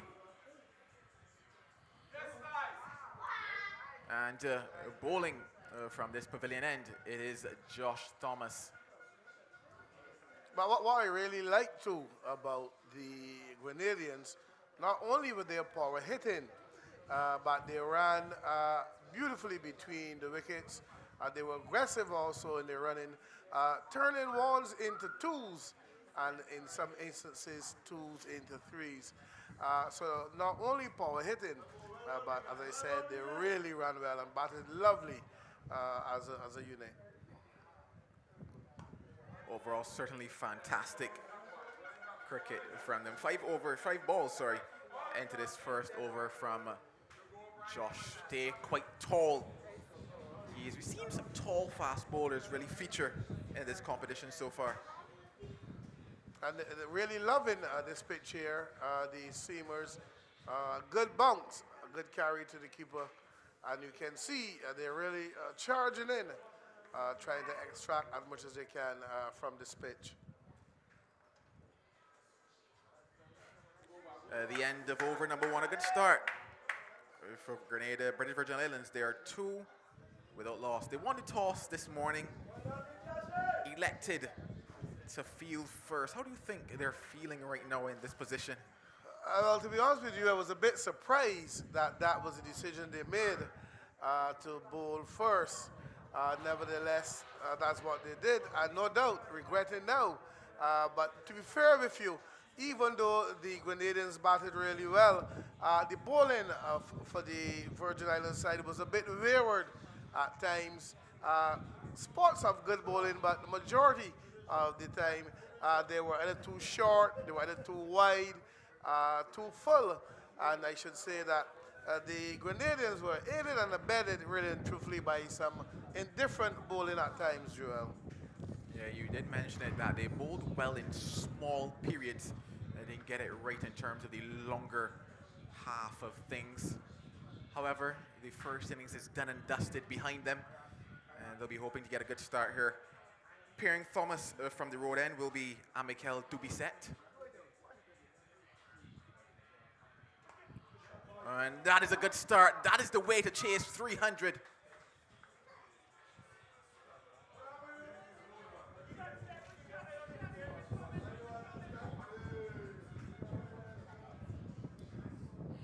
That one short, a loosener, more or less, and nevertheless asked to be hit. and it was struck beautifully by Stay through the vacant mid-wicket area and sped away quickly across this very fast outfield into the boundary for four. So indeed a good start by him.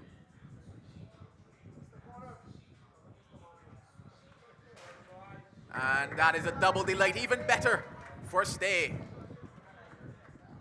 It's a beautiful shot, driven between cover and extra cover.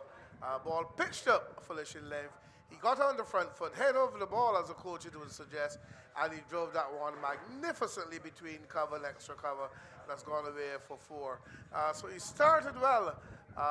The bowler a bit guilty of being a bit too full here in length, and it got the treatment really and truthfully that it deserved. So Stays off to a good start.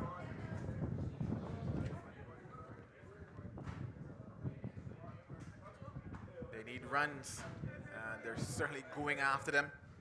Shem Stay, with a name like Stay, they'll be hoping that he can stay out there for a while and really pile on the pressure onto Grenada. I do believe that a good start is what they will need in pursuit of this very mammoth total. I don't think that I've seen 300 put on the board too often in T20 matches. I doubt very much. With him is young Manny Hines. And he'll be facing up, hoping to stay there with Stay and have a good opening partnership. And just feeling outside the off-stump on that particular occasion. With the man at point, you would have to say that a full-fledged cut could have been the better option there, especially to the right or left of him. You guarantee that ball is going to race away. 9 runs from the over so far, 4 deliveries into it.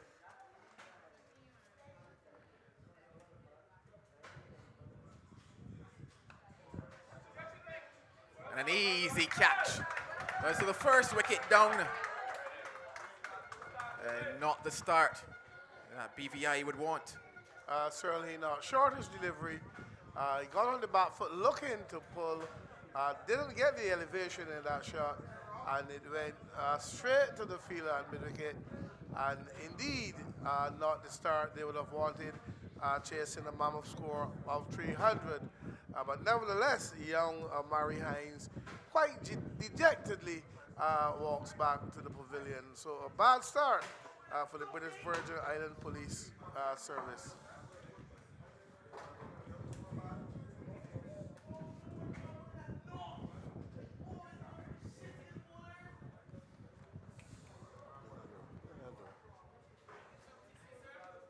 Brief stay at the crease for Hines. Now brings Selwyn Rock to the crease. He'll be batting at number 3 for the BVI and hoping that they, 1, can put together a partnership, and 2, take advantage of the power play overs. Power play overs being the first 6, where only 2 fielders are allowed outside of the circle. They'll hope that they can, as I mentioned, build that partnership and kick on here at Lairs. The wind is still with us. The sun hasn't joined us for too long.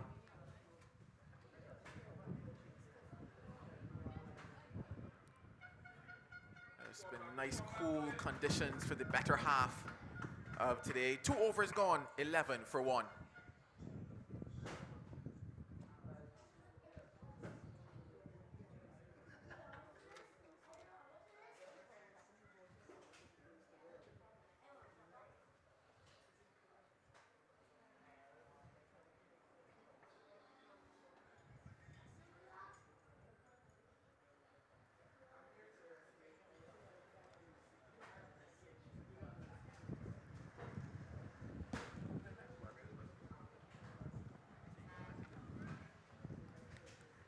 This is the first match of a doubleheader coming up at 2 p.m.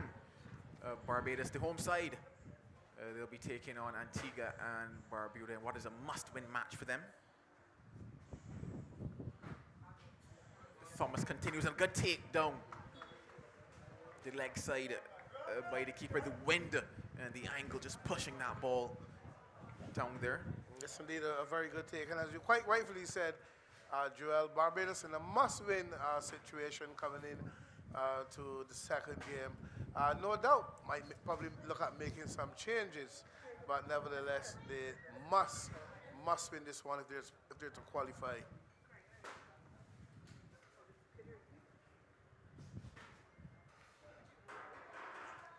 Yeah, Barbados, back-to-back losses for them. They lost in that super over versus Grenada, that very tense and tight encounter down at Weymouth. They made their way up to Lears, played versus St. Vincent and the Grenadines, and lost that one. A commanding and convincing performance by SVG. They're looking like they could be on their way to Kensington Oval on Easter Monday.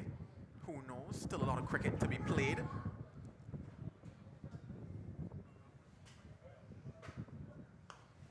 Semi-finals though are coming up on Saturday, and a lot of teams still vying for those 4 positions, and as we said, Barbados will hope to be one of those, the defending champions. We would almost might say it might be a little shame if they don't make it there. Certainly wanting to defend that title. But here, what the British Virgin Islands team need to do, bat normal, take what is given, don't give any early more wickets away, and see. After 10 overs, where they are, that's a good shot to the ball played in the offside. See where they are after 10 overs, and then they can probably look to see how close or how best they can get to the 300. But sometimes the pressure of a score, like 300 on the scoreboard, tends to play on their minds, and some teams believe that they must hit every single ball for 6 or 4 chasing this total. You've lost an early wicket, bat normal, see where you are after 10, and then you can have a go.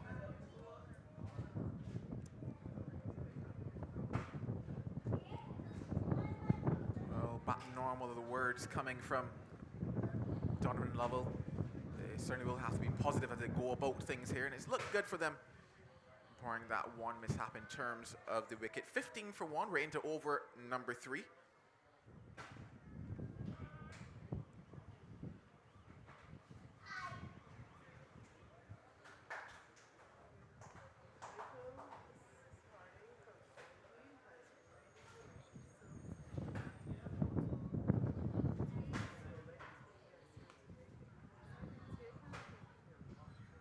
Certainly rotation of strike will also come into play when you're looking at a total like this in a feature of the Grenada innings.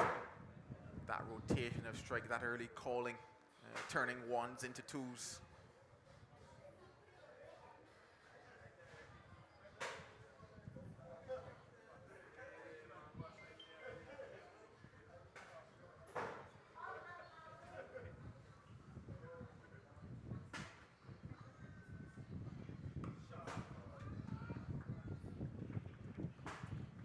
One to complete the third, 17 for 1.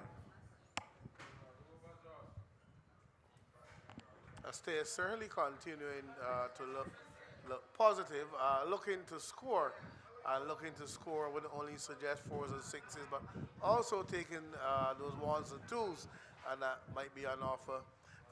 But the Grenada side so far, in terms of the bowling, have started pretty well in defense of these 300 runs. Yeah, if they take a note from how Grenada went about things, especially when batting at what we call the road end, targeting this leg side boundary. You don't necessarily have to get the best of connections. As long as you get the elevation, the wind will do the rest for you. From a Grenadian perspective, they'll be looking to keep it tight, probably get it wicket to wicket.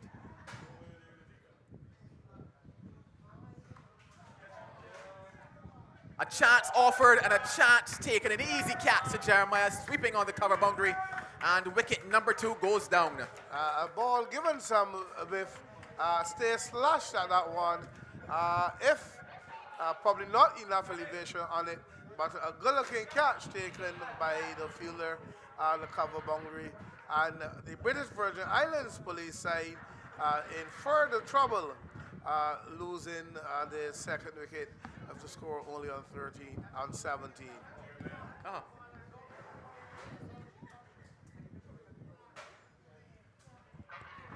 Dubisset picks up his second wicket. Well judged catch that by Johan Jarma. His experience showing on that particular occasion.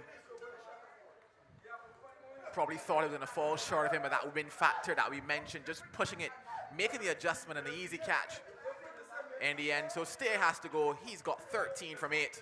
The score now 17 for 2.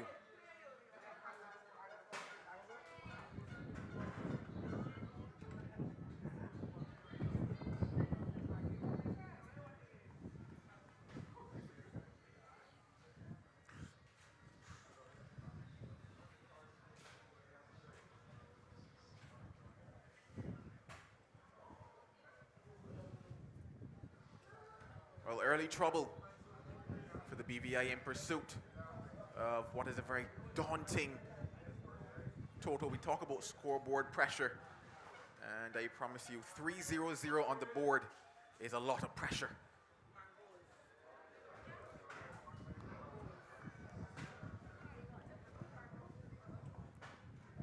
A new batter to the crease, Chad Batson. He looks correct, he looks composed. He looks probably to be the man for a crisis.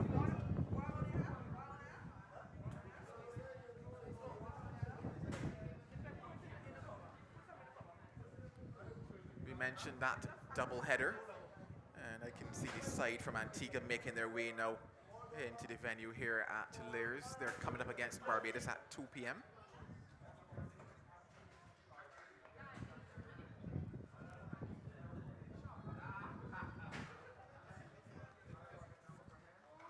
Two early wickets down, Donovan. What is the message going out to the guys batting at the crease? Well, certainly it's a tall task. Is it impossible? I might say nothing is impossible in this game, but you still don't want to be disgraced somewhat. So if you can bat, as I said, as far down as possible, seeing where you are after 10 or 12 overs, you never know. But I will tell you, looking at 300 is indeed a mountain to climb. Probably seemingly Mount Kilimanjaro at this stage. And as you mentioned, it's really about putting on a good showing. Obviously, we know that there are some teams that are stronger in terms of the experience that they have in their sides. Guys who have probably gone on to play at national levels, gone on to play at first-class levels. So in terms of the balance of some of the sides, we do know that it is heavily favored for some. We look at a side like Grenada, we look at St. Vincent and the Grenadines, we look at Barbados, also Trinidad and Tobago having one or two being included in their side in terms of guys who have experience at the highest levels. But still, you know, everybody's come to have fun. You really want to have a good showing at the end of the day.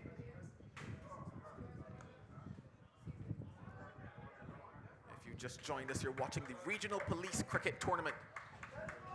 We're in beautiful Barbados, playing host to this fantastic tournament. So far, we've been treated some beautiful stroke play, not just here today, but across all the other days that have been played in this cricket. And we're making our way down to what should be the grand finale, a beautiful showing at the region's Mecca, Kensington Oval, come Easter Monday. Who will be there? I won't be a betting man and pick two teams just yet.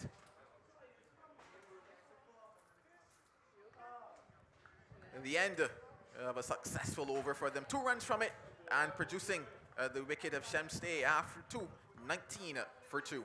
Yes, indeed. A very good start by the bowling side, the Grenadians.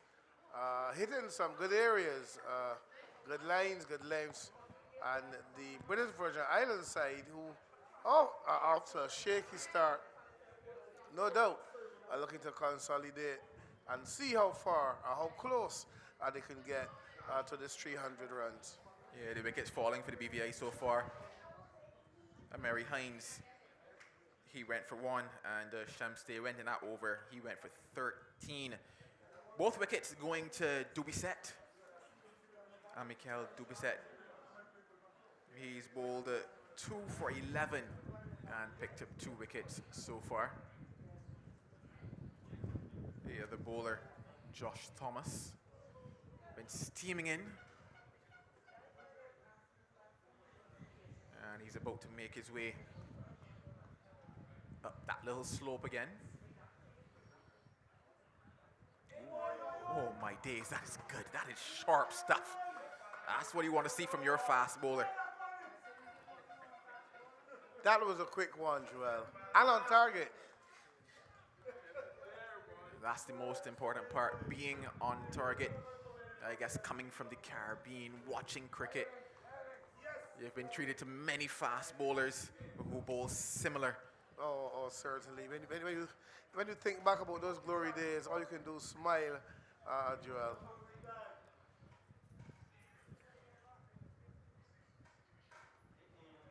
I was born in the 90s, so I wasn't, around, so to speak, in the days of when Kensington was rocking with certain fast bowlers. I've watched footage and I've heard the stories.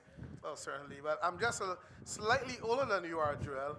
And I've been privileged to see some of those greats like Andy Roberts, Colin Croft, the likes of Malcolm Marshall, Patrick Patterson, Michael Holding.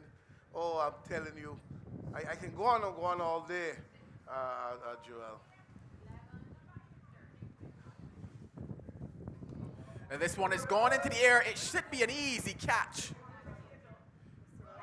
Oh my days, it's hit the floor. Well, I'm not too sure what happened on that particular occasion. What I can guarantee you though is a dropped catch.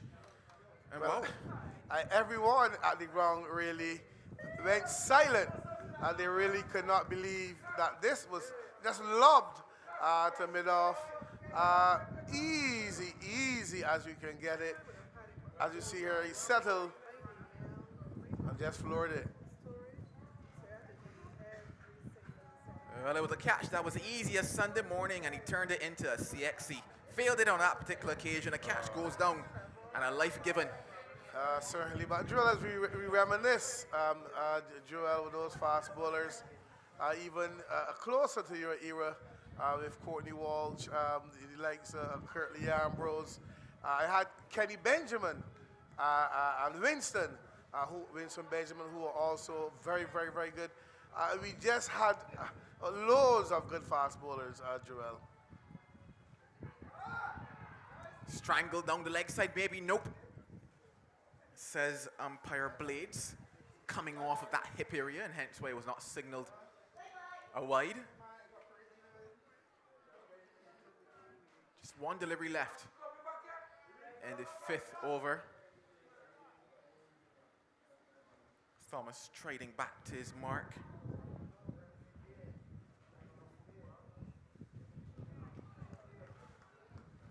Oh, just off the hip area.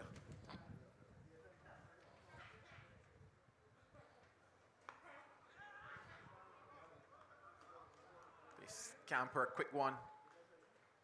And 5 overs have been bowled. 22 for 2.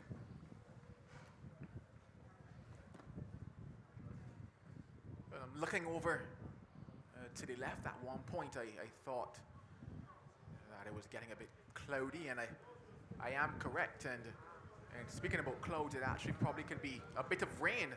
The rain is actually broken here as I see the spectators and players just running for a bit of cover. And the ground staff is ready.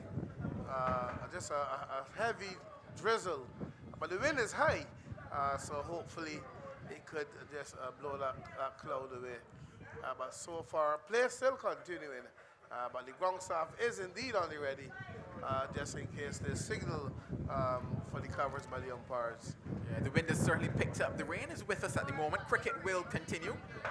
We've not had much rain in Barbados recently, so I mean, we would appreciate the showers, just not at this particular time. Yeah, certainly we've been blessed with loads of sunshine for this tournament so far. Well, Dubisset into bowl his 3rd. He's chugging away up that hill, the scamper one. And in fact, it's very close. And umpire Blades raised that red dreaded finger. Wicket number 3 goes down. It's now 22 for 3. Yes, looking to play that one in the offside. Looking for the quick single, but unfortunately, did not make it in time, and the stumps were struck, and the umpire said yes in the affirmative. You've been run out, and the British Virgin Islands side, they are in further trouble, 22 for 3. Yeah, things going from bad to worse, setting off quite early there. You thought maybe that he would make his ground. Everything said yes, but no, a direct hit. Did not slide the bat in time either. And, well, he's got to lower his head and walk back towards us here in the pavilion. So things going from bad to worse for the BVI, 22 for 3. We're into over number 6. And the showers, well, they're showers of blessing, but they just might prove to be a curse if the umpire calls for the covers.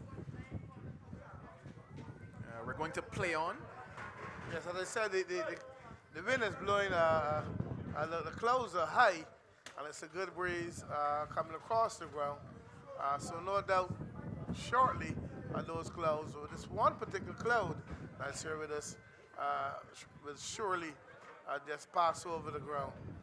So no covers at this point as we continue.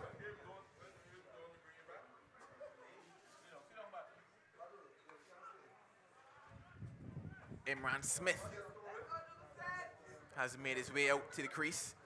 He's hoping that he can be the savior for BVI. They certainly need a partnership. They need some runs. They need someone to put up their hand and shine. Unlike the sun that's not with us at the moment.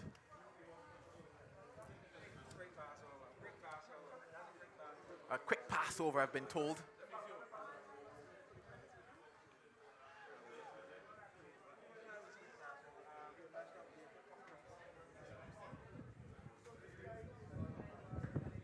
So things just clearing ever so slightly here at Lairs. If you want to make your way down, there's certainly room for you. A couple trees under which you can shade and shelter. It makes for a lovely picnic. A double header on our hands today. The second match coming up at 2 p.m.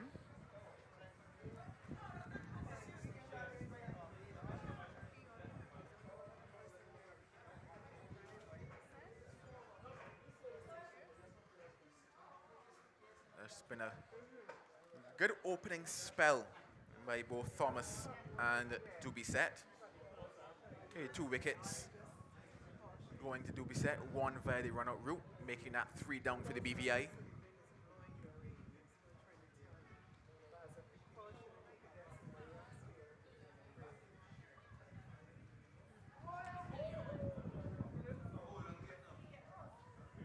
The bails are up. I'm a little confused because I think that it could be out.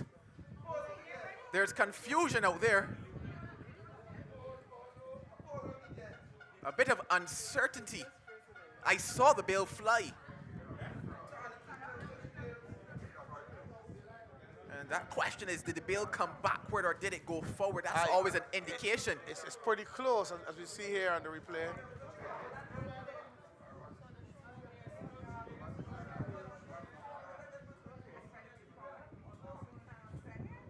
I actually think it could be the keeper's hand, maybe. That hit it I'm looking at the direction that the bail flew, and the bail went to the right. On that replay, it could be the keeper's hand that took the bail. It was very close. It might need another camera angle, one which we don't have today to verify, but given how the keeper went down the leg side, the bail going to the right, I'm telling myself that the hand action is what took the bail to the right. Usually bail gives you an indication. Another look there, keeper going across.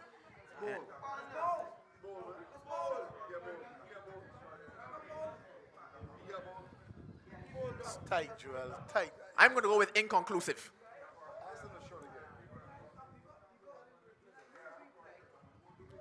The umpire's decision was not out on that occasion.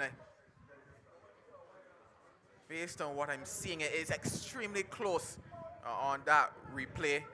The keeper's hands were close to the stump as well. I couldn't even see where the ball ended up. Maybe it ended up in the keeper's hand as well. We get that replay once more.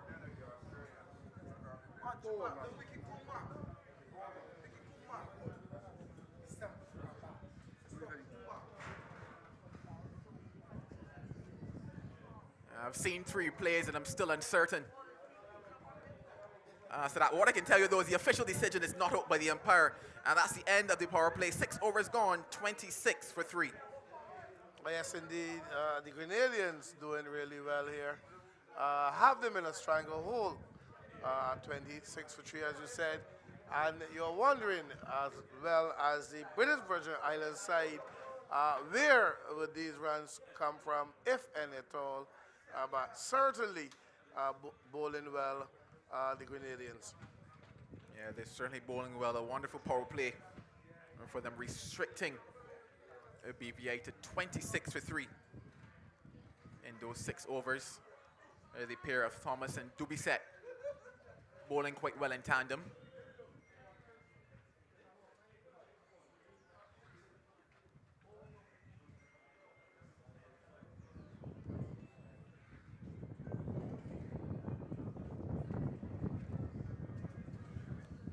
Well, Thomas, he's going to bowl his 4 straight.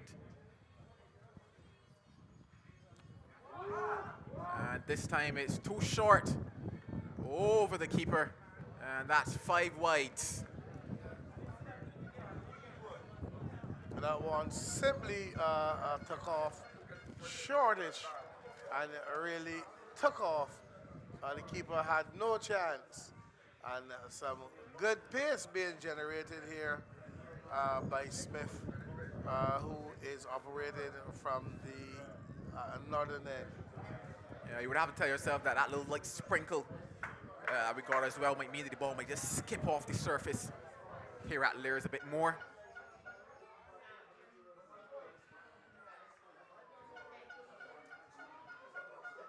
Might just freshen up things just a touch here for the fast bowlers, as we saw on that particular occasion, the ball just jumping out of the surface. We have seen some good bounce. And he looks a skiddy bowler as well, Smith. Bustling approach to the crease. He looks fit. He's accurate most of the time. And I can't help but to say that this Grenada side certainly looks a very good outfit.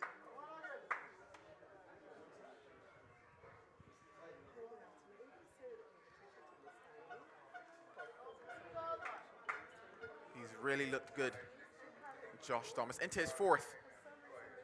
And 3.2 overs for 16 runs. Had a chance to see him across a couple games in this regional police tournament, and he's been a handful for many that have faced him. Here again, proving the same versus the BVI.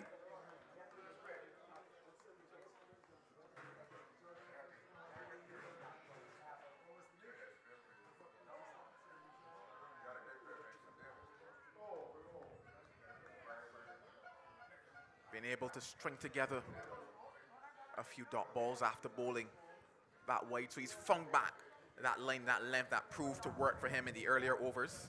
Yeah, certainly, and he's making sure that he's consistent in that line as well.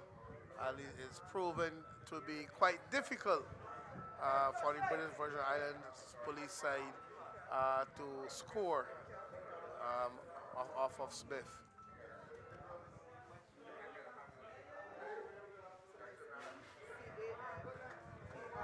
Going for the variation on that occasion. The first signs of taking some pace off the ball from Josh Thomas. He's opted to go fast and into the surface for majority of his deliveries, going for the slower ball on that occasion, outfoxing Imran Smith, the pair of Chad Batson and Smith at the crease, unable to rotate the strike, unable to find the boundaries in a spot of problems.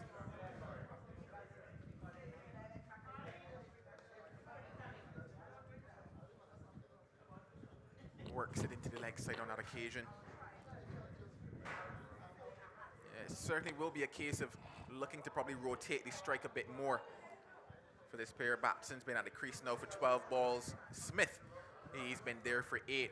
So in terms of the context of a T20 match, they've been there with enough time to probably assess the conditions and start to turn things around a little bit more.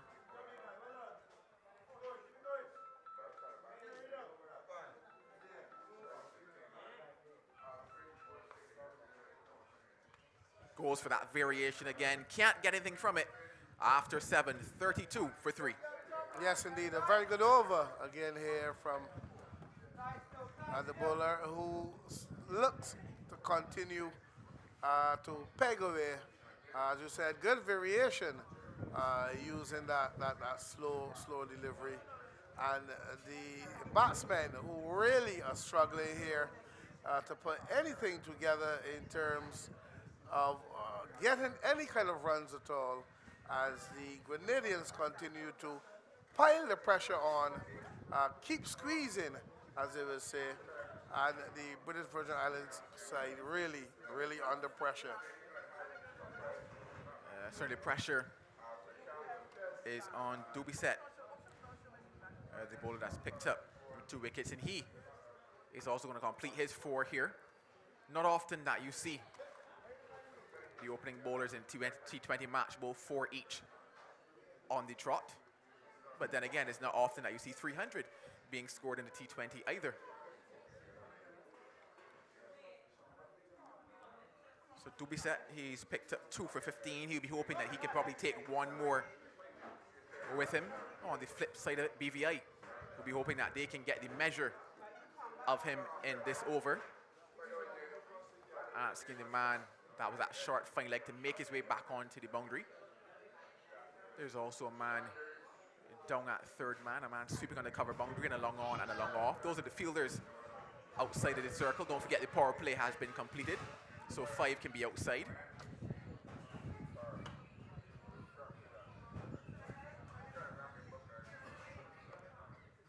Goes into the block hole. And certainly in terms of things like looking at variations and going to the block hole, those are the types of deliveries that you tell yourself will be, I guess, kind of the stock balls almost in a T20 format. Yes, certainly. And it all depends on the situation of the game. The Grenadians could try almost anything now because it's highly unlikely that 300 will be raced by the British Virgin Islands side. Well, whipped away quite nicely. And the boundary for the BVI, a welcomed boundary for them. It's been some time since they've found the ropes here at Lears.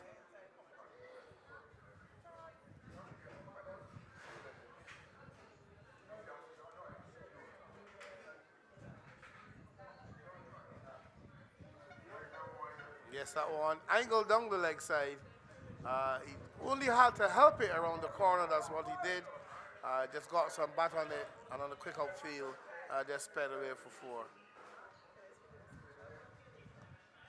Quick outfield indeed, and a lot of space on that leg side, and not where Dubisset would want to be when you think about the field that he has set. That delivery, the follow-up delivery, certainly a lot better, finding his way down to Johan Jeremiah at third man. The field is somewhat offside bias, so he's going to want to stick in and around that off stump. Probably not give too much room though.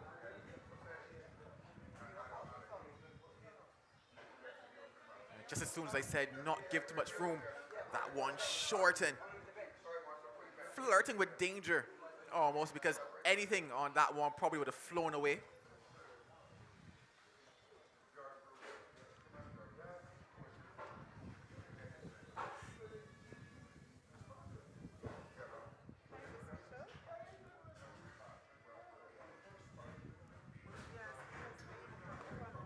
This one goes up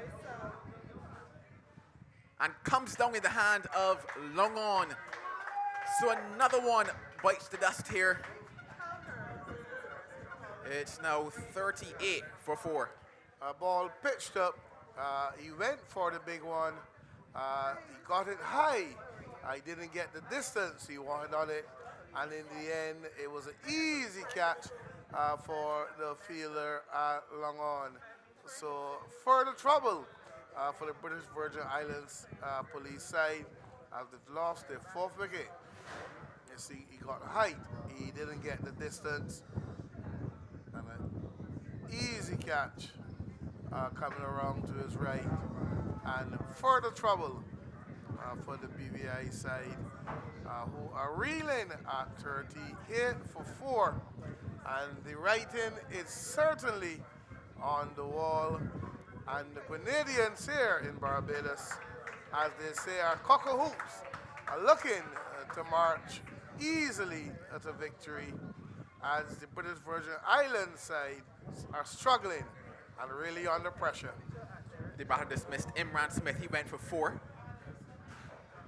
We've seen most batters who've attempted to take on long on not doing it successfully because of that win factor that we've talked a lot about over the course of the matches that have been played here today. The higher you get it, the harder it is to clear that boundary. Wayne Richards is the new batter, and he's off the mark immediately. That brings us to the end of it, 39 for 4. And it was also a case, Joel, because of the quick nature of the pitch, the batsmen tend to sit back on the back foot. So realizing then after being on the back foot, the ball was full, he obviously then went for that lofty drive with the weight all on the back foot. So obviously you can't get the distance that you would normally get if you were coming forward, momentum into the delivery. So he was just guilty, as they say, as camping on the back foot and then trying to hit that one over along on for 6.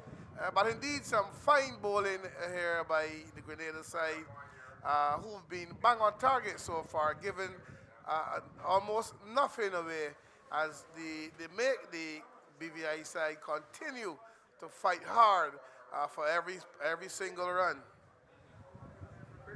As expected, there will be a change from the pavilion end. Thomas completing his 4, none for 17. It will be Nicholas Redhead. So more pace from this pavilion end for Grenada. Can he keep the pressure on? Or can BVI find some boundaries, find some runs, and get the momentum going for themselves in this innings? He starts in expected fashion, going into the surface. Pacers have really enjoyed bowling here at Lears in the morning games. They've enjoyed bowling at Weymouth because there's been some bunks for them down there as well. I guess overall you have to say that they've enjoyed bowling in Barbados. Certainly, the pitches have been to their likings in terms of the Pacers. Even at the other venue, Weymouth, is pretty bouncy as well. So they're certainly enjoying themselves here on these quick pitches provided for them at both venues.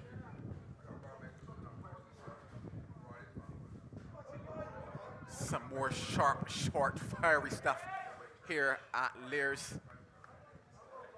Good cricket all around, you would have to say. A good delivery, well left. The wind continues to pick up here at Lears. Everything is shaking almost in its wake as more spectators join us as we get closer to that second match. The home team of Barbados will be up against Antigua and Barbuda. Once again, do another fabulous day of cricket here in the Regional Police Cricket Tournament. Grenada, they batted first, and they got up to 300 for 2 in their 20 overs. 301 needed for the BVI. They're currently 40 for 4. This one pops off the bat. And a diving effort, but can't get there. Gave it everything on that particular occasion.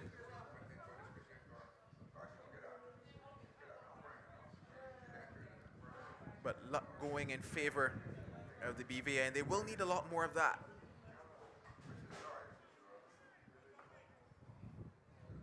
Another quick delivery, Joel. Bounce, I think, was the main factor here, which really undid the batsman.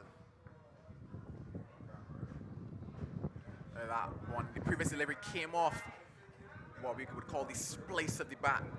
It was coming forward, and that bounce that you talked about in the surface, meaning that it hit high on the bat, popped into the air. And well, the man at point couldn't get around to get a hand under it. It was a valiant effort, but an effort gone a begging, an effort in vain.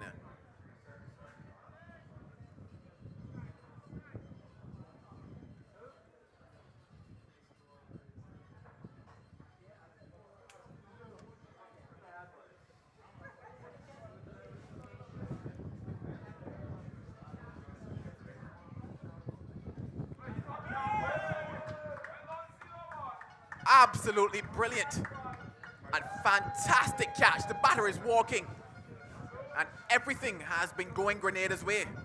Yes, certainly. Keeper who was heading down the leg side, that one took the edge. He changed directions and went to his right and pulled off a magnificent catch. And I'm telling you, that was top class work. That is someone who's not only fit, but quite agile as we see the replay. Brilliant. Going to the leg side first and going back to his right and taking a magnificent catch, Joel. Brilliant. No words can truly describe that catch. Having to transfer his weight, move it in another direction, and taking what we call a spectacular grab to get rid of a Wayne Richards. He goes for 2. 41 now for 5.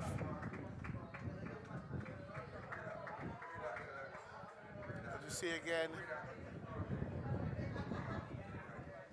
now going to the leg side first, and changing direction, and that is indeed magnificent stuff here by the wicketkeeper.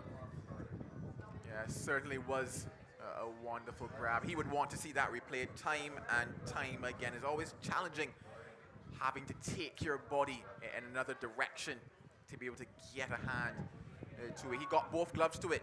Certainly. And snagged what they call in Australia as a specky.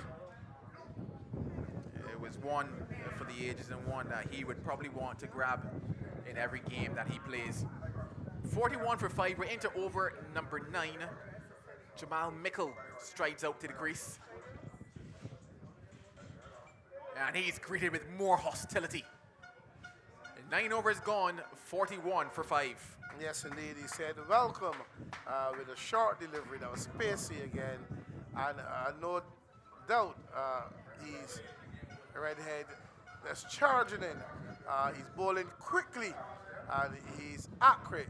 And the British Virgin Islands side could only hope that they gifted something in terms of they were bowling here from the Grenadians, but indeed they're getting nothing at all as the Grenadians continue to look good, look very, very good here at Lears. They've certainly imposed themselves on the opposition with the bat. A very commanding performance, and have turned around and doubled down with the ball here this afternoon. The first signs of spin is going to be Johan Jeremiah coming from the road end. He got things off to a fabulous start, did Jeremiah. As you see the police, the Barbados Police Service looks like, is that the side coming in, or this is Antigans? That's in fact, I believe, the Antigans Oh, that you were indeed the seeing on Antigans screen. Police Force who now made their way to the venue.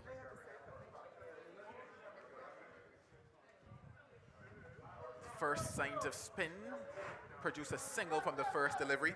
I mentioned the fact that Jeremiah with the bat got things off to a fantastic start for the BVI side. He got 68 from just 44 deliveries this morning to really get things going in partnership with Roland Cato, who in fact got 145 over 52 deliveries.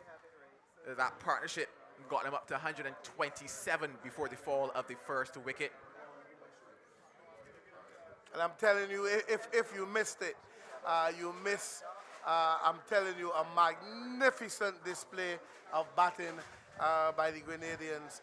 They were not only aggressive in stroke play, but they also were aggressive in their running.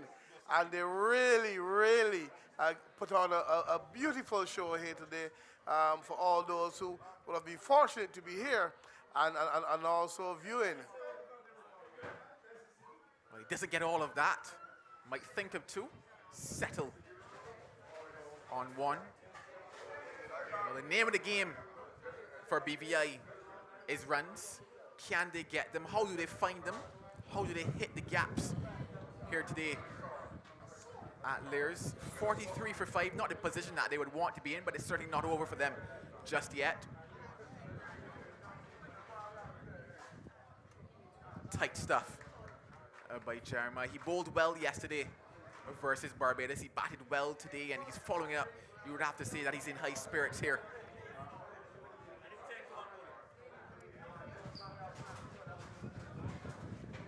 The way that I would certainly play, Joel, because getting to 300 here is impossible. I'm going to be defeated, okay, but not disgraced. So I'll bat the remaining of the overs out, make sure they don't dismiss me, and settle for whatever I end up with in the end. Because Go for 300 one. runs. And oh, that was close. Oh, yes. Had he hit, I guarantee you, he was gone for all his money. Instead, though, it's one more to the total. Living dangerously, dancing on fire, you would have to say, the BVI. But certainly make sure that they're not dismissed as a batting unit.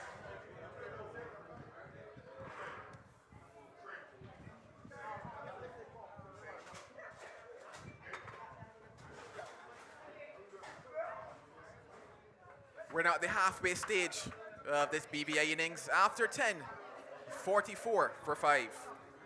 Yes, Grenadians, the Grenada Police Service Force are certainly large and in charge here. They've completely dominated this game so far, both with the bat and the ball, and should go on to win this encounter quite easily. Yes, certainly in terms of balance, everything is in their favor. The scales have tipped towards Grenada. But in terms of what BVI could probably look to take from this game, it will probably be a partnership. Yes, they can't get to 300, but can they get a partnership going? Can they get some runs flowing? Because I believe, like I said, obviously when you're looking at how these sides are stacked up, some sides bring a lot more experience to the table, and we do expect or predict that the results will favor the sides who are stacked a little better. But at the end of the day, you know, they've come over to have what is a very good tournament, and you would still hope that they can piece together a tournament, get some runs on the board, and I do believe that that would put a smile on their faces. But it's the halfway stage, and I'm now going to make some room for Andrew Mason to come into the commentary position.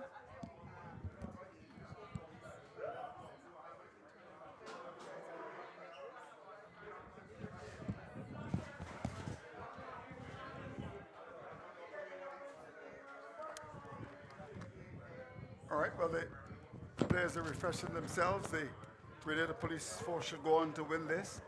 Of course, at 2 o'clock today, there's a big game on. Barbados up against Antigua and Barbuda.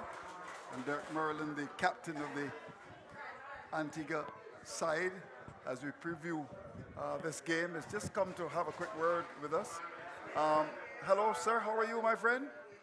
I'm doing well enough.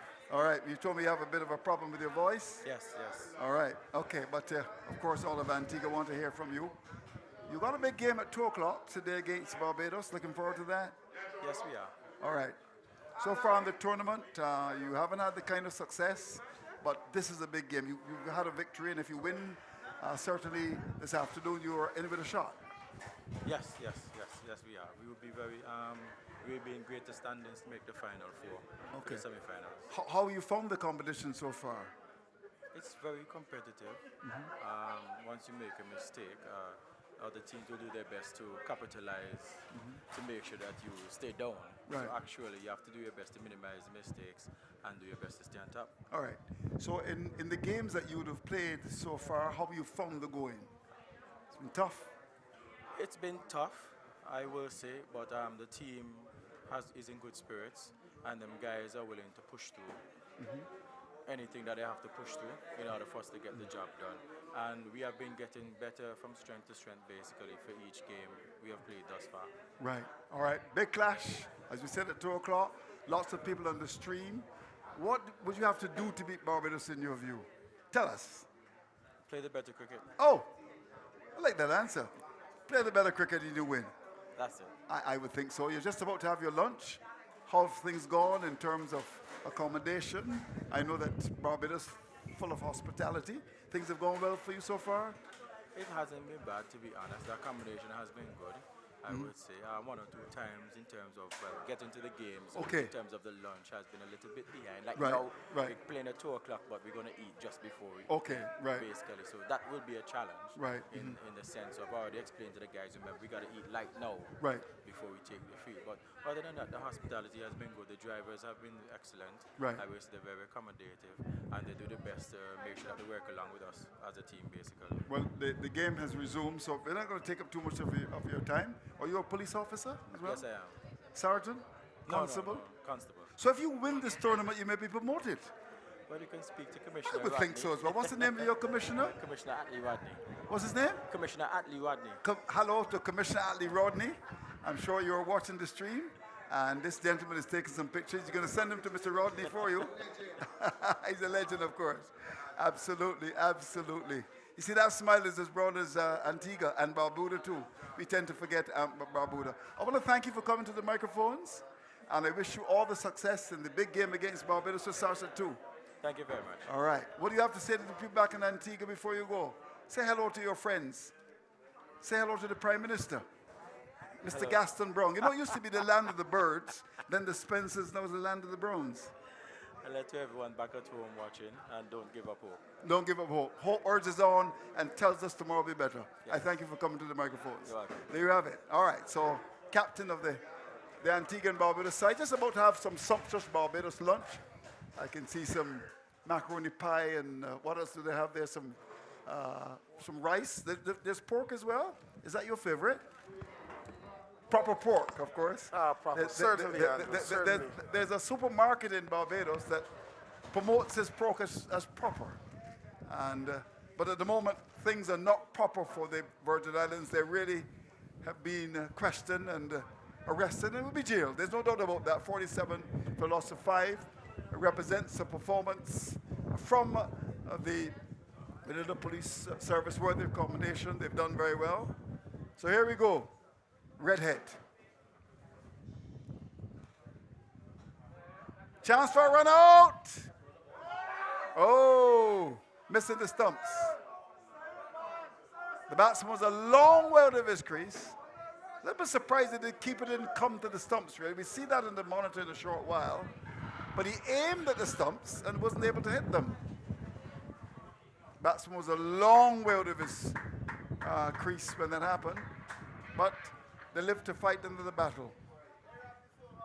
So once again, let me tell all of the viewers, Barbados up against Antigua and Barbuda. The game starts at 2 o'clock, a big game. The Barbados side lose in 2 matches. Antigua and Barbuda have won 1. So if they win, well, it could be very interesting in terms of who will qualify.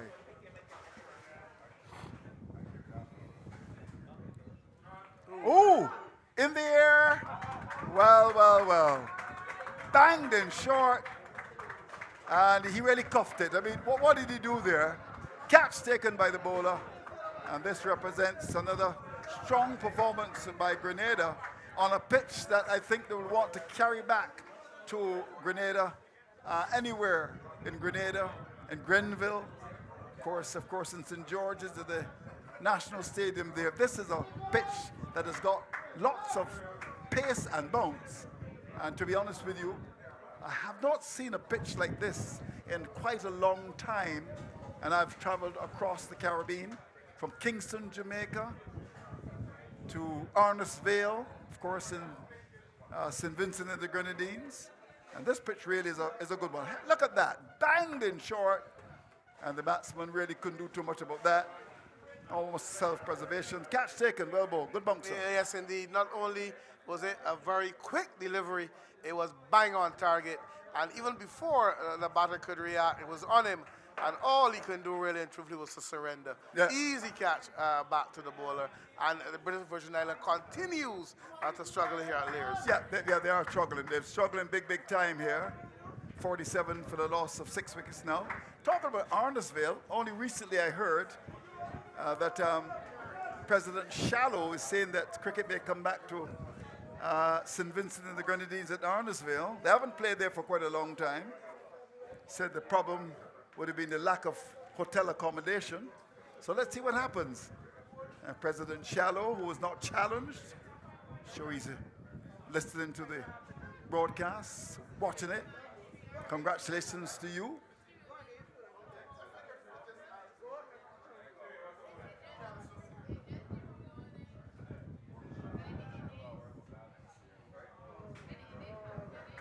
Redhead looks good, doesn't he? Certainly. Tall, lanky looking fast bowler. Looks strong. Really bowling quickly here. Quick spell so far by him. He's accurate. He's bang on target. And he's proven to be quite difficult for the batsmen from the British Virgin Islands police side. Indeed. So 48 for 6 with some 11 overs gone. So whopping 253 more to get. But when you look at the rate required, I'm going to say this slowly, they require to score at 28.11. So they need to get Sagarfi Sobers out of retirement if they're going to do that.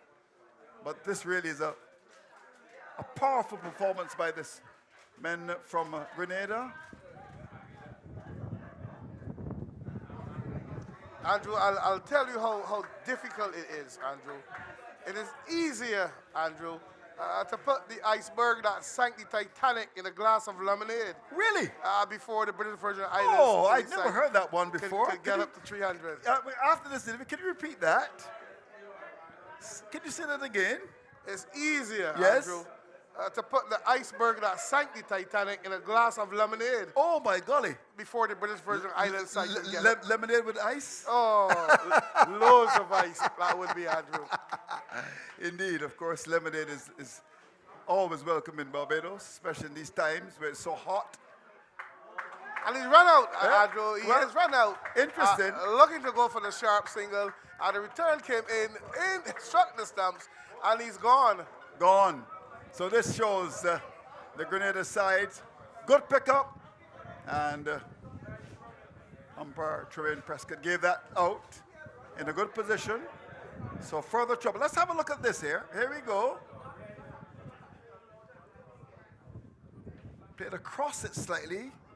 And look at the indecision. Just taken a long time to move off.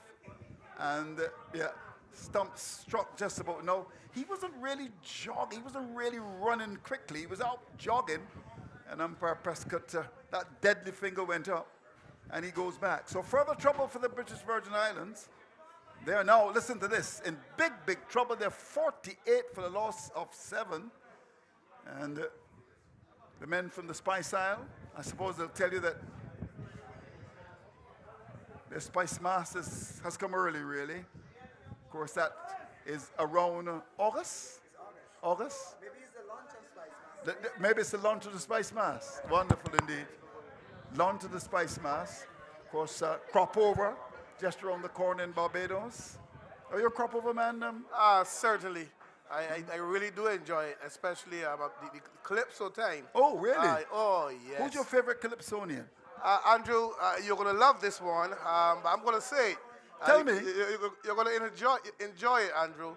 A red plastic bag, steps from Wiltshire, followed by the mighty Gabby, 1 and 2.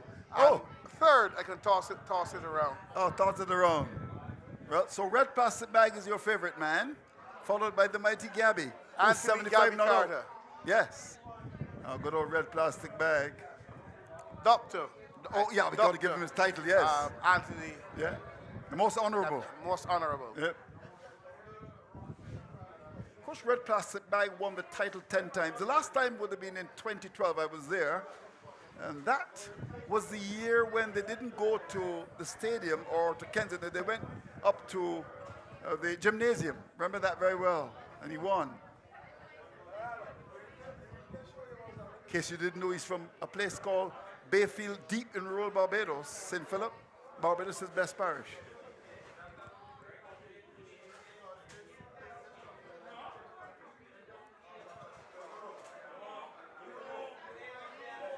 All right, so I'm getting my lunch rather early. See some beets there and some good old fish. I think nowadays fish in Barbados is so expensive. Are you going to have fish for this holy season? I'm not really a fish person, Andrew, but because it's the holy season, I probably just have a little bit of it. But So the answer is no. not a lot. Okay, fair enough. 50 for 7. Very expensive fish in Barbados. So what if it's that expensive in Grenada? I think you get, what, 10 in a pack for about $30 now. Oh my golly, what's going on in Barbados? Fish is so expensive. My father was a fisherman, but he's gone to the great beyond.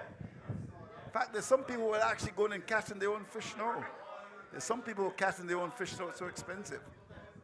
Of course, the tuna is very popular in St. Vincent and, of course, in Grenada as well. Here's Redhead. That's gone through. Will they look for the second here? No, they won't.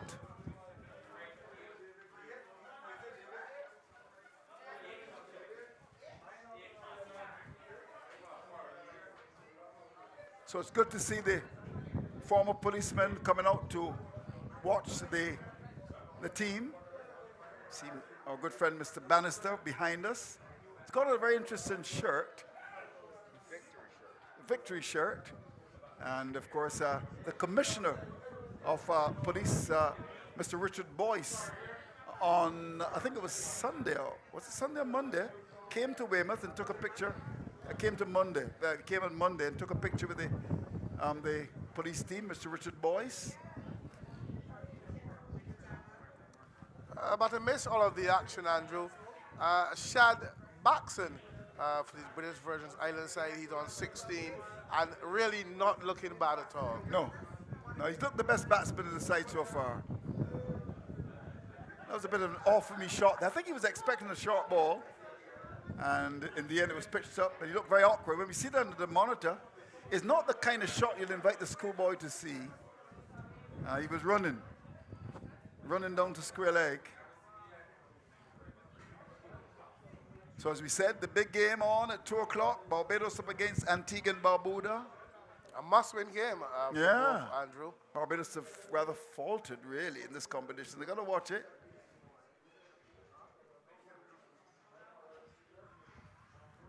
Ooh, banged in short. Not with the same pace as the deliveries before, but still effective.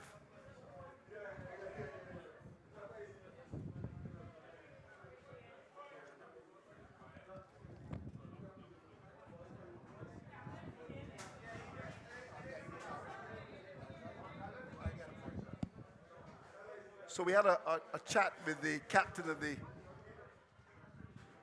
Antigua and Barbuda side, and it would be good maybe to have a chat with the captain of the Barbados team.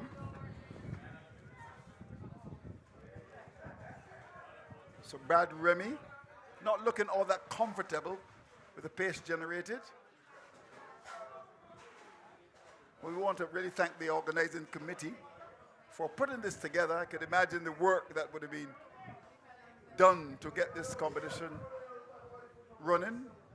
Acting Sergeant, Station Sergeant Trevor Griffith, Leslie Prescott very much a part of it as well. Another short delivery, but he gets 4. And there's a shot of well, it was a kind of an off-for-me shot, as they would say in Barbadian parlance, but it was effective. I don't think he likes the pace bowling here. And had there been a slip, he would have been gobbled. But he played that one really well in the end. Opening the face of the bat and steering it down. Have a look at that. Are you sure? Ah, yes, very well played. Oh, very well played. Very well played. So you give him 10 out of 10 for that? 10 and a half, I 10 out of 10. All right. Here we go. I don't think you give him 10 for that, though. So the action continues. Now 13 overs gone. The British Virgin Islands, they're struggling. They're 55 for 7. And let me tell you, in case you want to know, the rate has gone to 35.14. Gettable. Is it? If you call back some of the old stalwarts, Yes. Brian Lara, Brian I'm Lara. going to throw in Vivian Richards. Yeah. Give me the Richie Richardson. Yeah. And I can get it at 35 and over.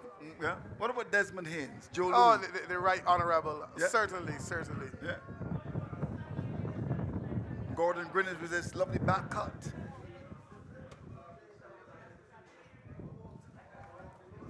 But it'd be interesting to hear from you in relation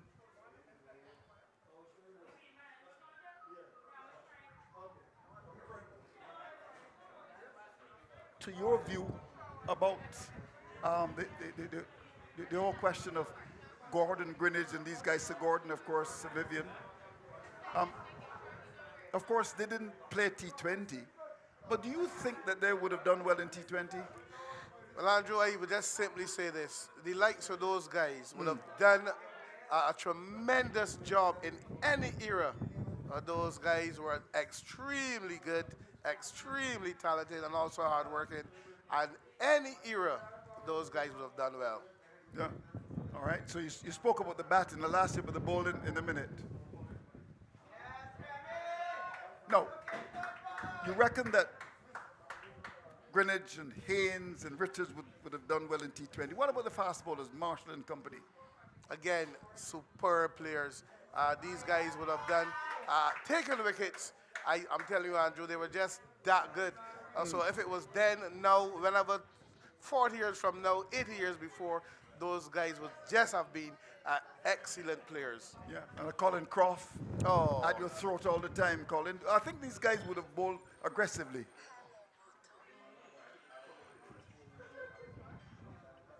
Well, I'm getting a call from Ralph Thorne, KC. It used to be QC. It's now KC. Ralph, you called me yesterday, and it was on the radio, and you're doing it again. What I'll ask you to do, Ralph Thorne, is to leave if there's Parliament today, and just come to the ground and watch the cricket. You promised you will be certainly coming to watch the game. Barbados up against Antigua and Barbuda. It starts at 2 o'clock. That's going to be called a wide.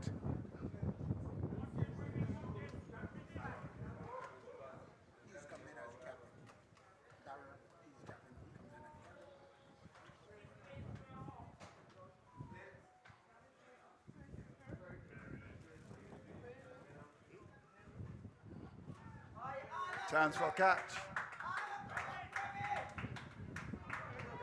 They look to come back for the second here. He put his skates on. Not quite of the pace of an Obadele, but he got home. All right, well, we heard earlier, of course, from the captain of the Grenada side. We're building up towards the big game. It starts at 2 o'clock. And we're now joined by the captain of the Barbados team, Roger Williams. The last time I spoke to the Barbados captain, there was another gentleman in Mr. Sargent. So has there been a change? Not necessarily that there has been a change, but for team strategy, this particular game, I was sitting on the sideline, so as an experienced campaigner. Okay, for this game, so you are in the side now. Who are you replacing? Well, young Venice Vaughn. Okay, He's not so here Venice today. He has Vaughn a is not trial going to be, game. okay. He has got a trial game, so, but you come in as the captain. Yes. Wonderful, but you've got the experience. We want to look, of course, at that big game. Good to have you, Roger. Barbados have not done as well as you would have expected. What's the problem after this delivery? So the tapes are rolling, 61 for loss of 7. We'll make a good story in primetime sports tonight. Down the leg side. You lost to St. Vincent and the Grenadines and to Grenada. What happened there? It's definitely two tough losses, but I think that as a unit we can regroup. I think we just need to get our combinations correct, and our bowlers need to work in partnership. Right. I believe we have enough depth in our batting, but we just need to get that execution right. Yeah, that's going to be very important. And the game against Antigua and Barbuda that starts at 2 o'clock is crucial. You need to win this one. Because Antigua, they've already won already. You've only won one. So you won't want a situation where you lose. You certainly have got to win this one, I would imagine. Well, definitely a lot is at stake, and we are aware of it, but we're not putting any pressure on ourselves. We're just going to go and try to execute our skills because it's important that we do so. So that calmness is important. Right, indeed. So, any other changes to the side? You said that Venice Vaughn, The under 19 guys is not in the side. Any other changes? Well, we're just going to make one additional change where Alva Alexander, Right. Ramon Herwood, he's going to come in Okay. and replace. So the two changes to Two the side: changes to the Vaughan and Alexander out, Hayward in, Yes. and you come into the side Yes. as the captain and opening batsman as well. Oh, that's yet to be decided. I think our opener is we're doing a Right. pretty good job. Right. So more of experience. That's what we really want in our unit. Right. So I'm really flexible. Flexible. You've always been a flexible guy. So I'm not going to keep you too much longer. I'm sure you're looking forward to the game. You had your lunch already? Yeah, definitely. So it's all about just getting yourself mentally prepared and ready for the game. So that's what it's really all about at this stage. And the local season starts, of course, on April the 15th. Roger, you participating? You playing this year? Yes, I will be there. I think that I still have a lot to offer, especially in our unit. Yes. There's some young guys, that I can offer much guidance with my experience over the Right. years. So that's really my role now in the team as a mentor to these younger players. How many teams would police have this year? Still? Well, we only will be participating in as a first division unit, First and division. second division. So Okay. two teams you have in the BCA competition. So, but you could have had an intermediate? Yes, that is Rules? Okay. within the making. So it's the first division and the second Second division. division. All right, see. And you were captain of the first division? Well, no, we still have our general elections and stuff. Oh, of okay, to come. captains and stuff. So, Okay. um, So that will that be appointment decided will as be well. made pretty soon, I would imagine. Definitely. Are you interested in being captain? But I'm interested always in offering my services to Right. police. I'm that kind of guy that I would play any role that the team needs. Right, indeed. Well, when I first saw you, I really thought you might have gone on. You looked a good player. Yeah, definitely. Yeah, but of course, your job here now is to beat Antigua and Barbuda, get police into the semifinals, and then win the finals at the region's Mecca. Yes, and as I've said before, we have been in this position, so we know how to dig ourselves out. Right. Thank you very much indeed, Roger Williams. Yeah, thanks for having Of course, the business of a leader is to turn obstacles into stepping stones and disaster into triumph, and you must be inspired by that thought, my friend. Thank you. All right, here we go. So another wide. Jonathan Carter has also joined us as well. Good to see Jonathan Carter. Thought he might have been a guest player for the police side.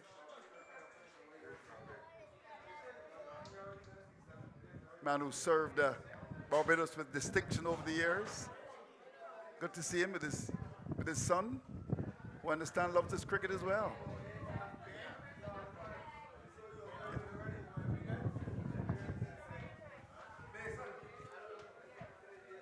So I certainly do love Lears. It's a wonderful venue, right? Friendly in terms of people coming to watch it. No problems with parking. And all in all, it's a lovely venue. Understand the games are going to be here tomorrow as well? Okay. So we're winding down, of course, to the semifinals on Saturday, and then the big final at the region's Mecca. In case you didn't know, that's Kenta de Novo. Get a lot of flack across the Caribbean when I say the region's Mecca, My friends in Jamaica and Antigua and Guyana, they don't like it, when I say the region's Mecca, but it is. 65 for 7. Some 16 overs gone. The British Virgin Islands under tremendous pressure. And you can see the players just beginning to warm up. Looking pretty interesting there, the Barbados players in a must-win game. They've put themselves in that position.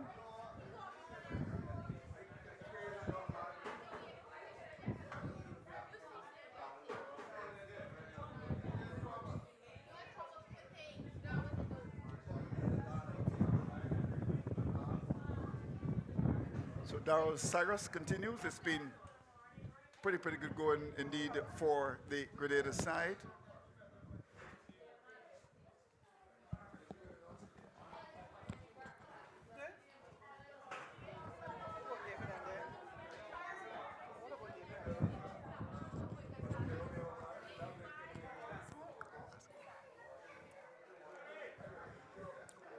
So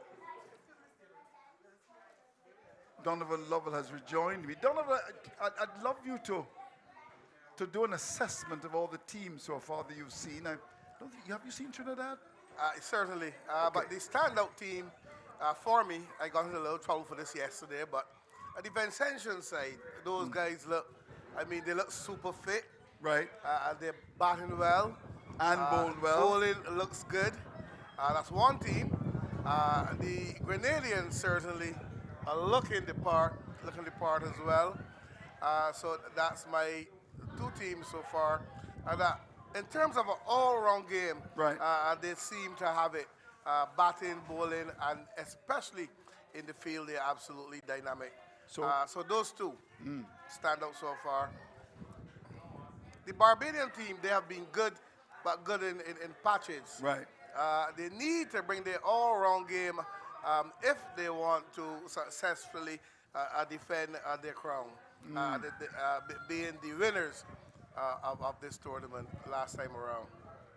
So the news is from the Barbados camp is that Roger Williams has come in. He takes over as captain. And Alexandra Alva has lost his place to Ramon Haywood. So those are the two changes made by Barbados. Well. Bowl down, is he? Yes, indeed. Happened so easily. And the British Virgin Islands really going apart. I mean, there's no doubt about that. They're going to lose this, and they're going to lose it big. Certainly, Andrew. Never really suggested that they were going to compete here today. I think they lost it when the Grenadians scored 300. And the body language was suggesting to me that they know that it's all over. The fat lady began singing overs ago, as we see here. Oh, stumps disturbed.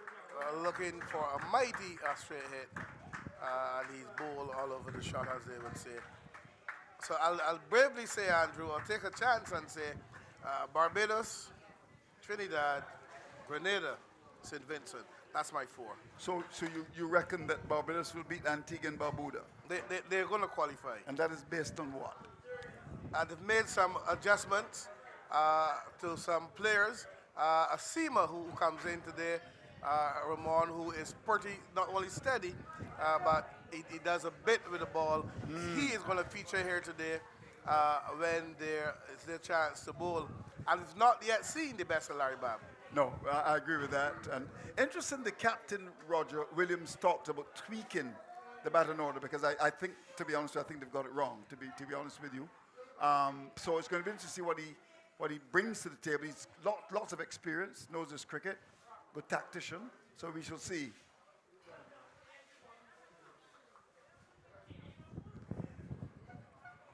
So another over gone.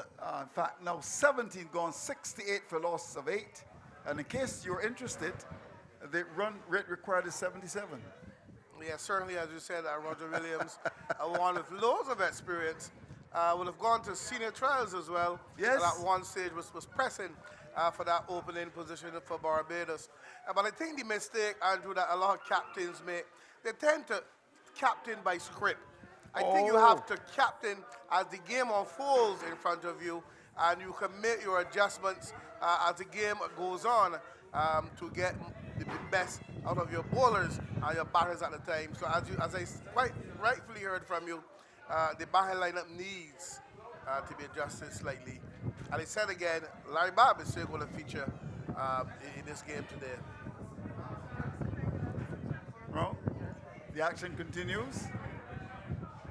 And I really want to thank all those who have been so kind to the commentators, ensuring that we get our lunch on time. Gunsmoke has ensured that. Chance for a decision to go in favor of Grenada. And that is another wicket on the back foot. The umpire says yes, further trouble.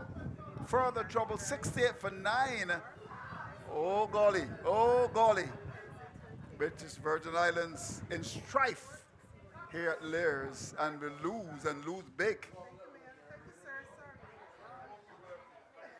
But if we go way back, Andrew, to the toss when the British Virgin Islands won the toss, as we see here. Lovely high action. See that first movement is back and then further back in his crease. And looks as if he would have been struck plumb in front there. Looks a good decision. Very good decision. Umpire Prescott is a good umpire. He's got umpire Blades with him.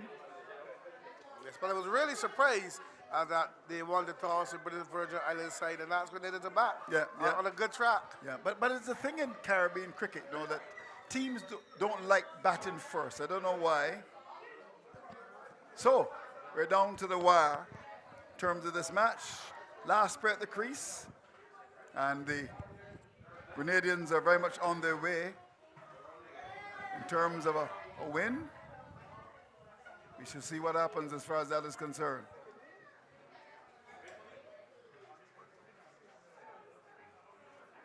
It's Ram Prashad has come out to do battle. He's got Shulchan with him. And Regis, who batted so well, is looking to pick it up.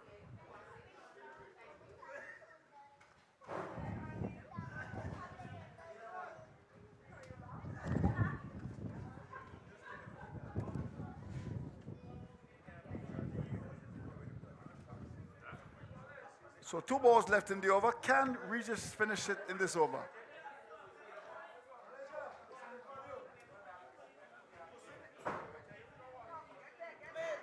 They look for second here, and we'll get it.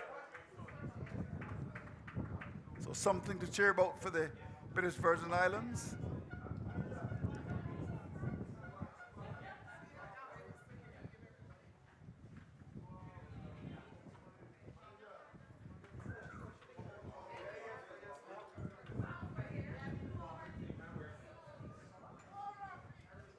Went straight through him.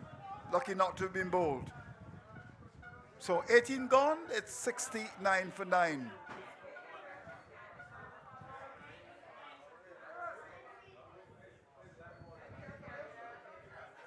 So just 2 overs left in the match.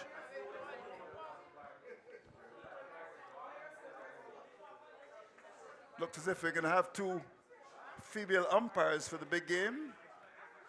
Our good friend from Shoguanas. Is that south? Shoguanas is south, is it? Central, okay. All right. I knew it's central, but I'm just kidding. Labrador is the name, is that correct? Labord is the name. Of course, umpire Welch as well. So we're going to have 2 female umpires. That should excite the taste buds, I would imagine.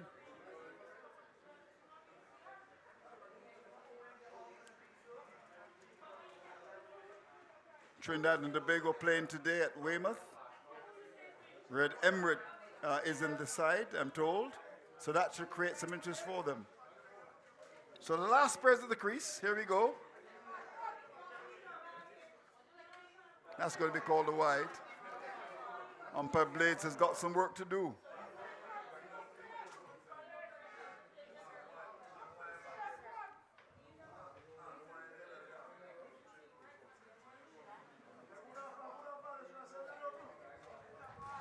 So the teams that really would be weak would be British Virgin Islands and the Cayman. I think it's pretty fair to say that. Lovely shot. Will it be a boundary? Surely, yes. Down the grounds. Threw it off.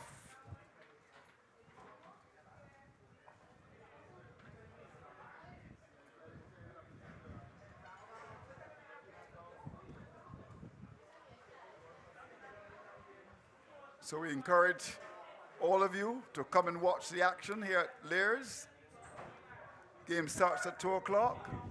Barbados up against Antigua and Barbuda. It's going to be streamed.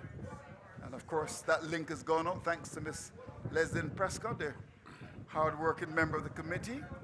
So you got to view it, or you can come and watch it.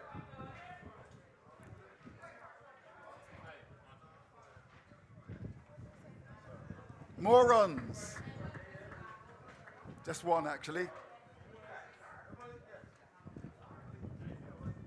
So, we've now completed 19 overs, and the British Virgin Islands are 79 for a loss of 9, and the rate required is 222. But I must say, Andrew, I really admire the spirit in which the competition so far has been played in. Good camaraderie amongst all the teams. As we see here, the Antigua police service team here looking to do battle next. But indeed, everyone's been having fun, and even though it is competitive cricket, Andrew, it is still played in the spirit in which cricket should always be played. Yes. And each and every one is absolutely playing it in the fine spirit. And playing with a lot of discipline too. So that's important. Here we go. Final over.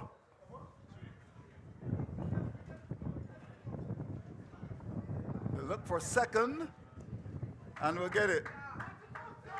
Or even a third. They will. So 3 runs of the first ball of the last over. 5 to come now. And the Grenada Police Force just about to make an arrest, one would imagine.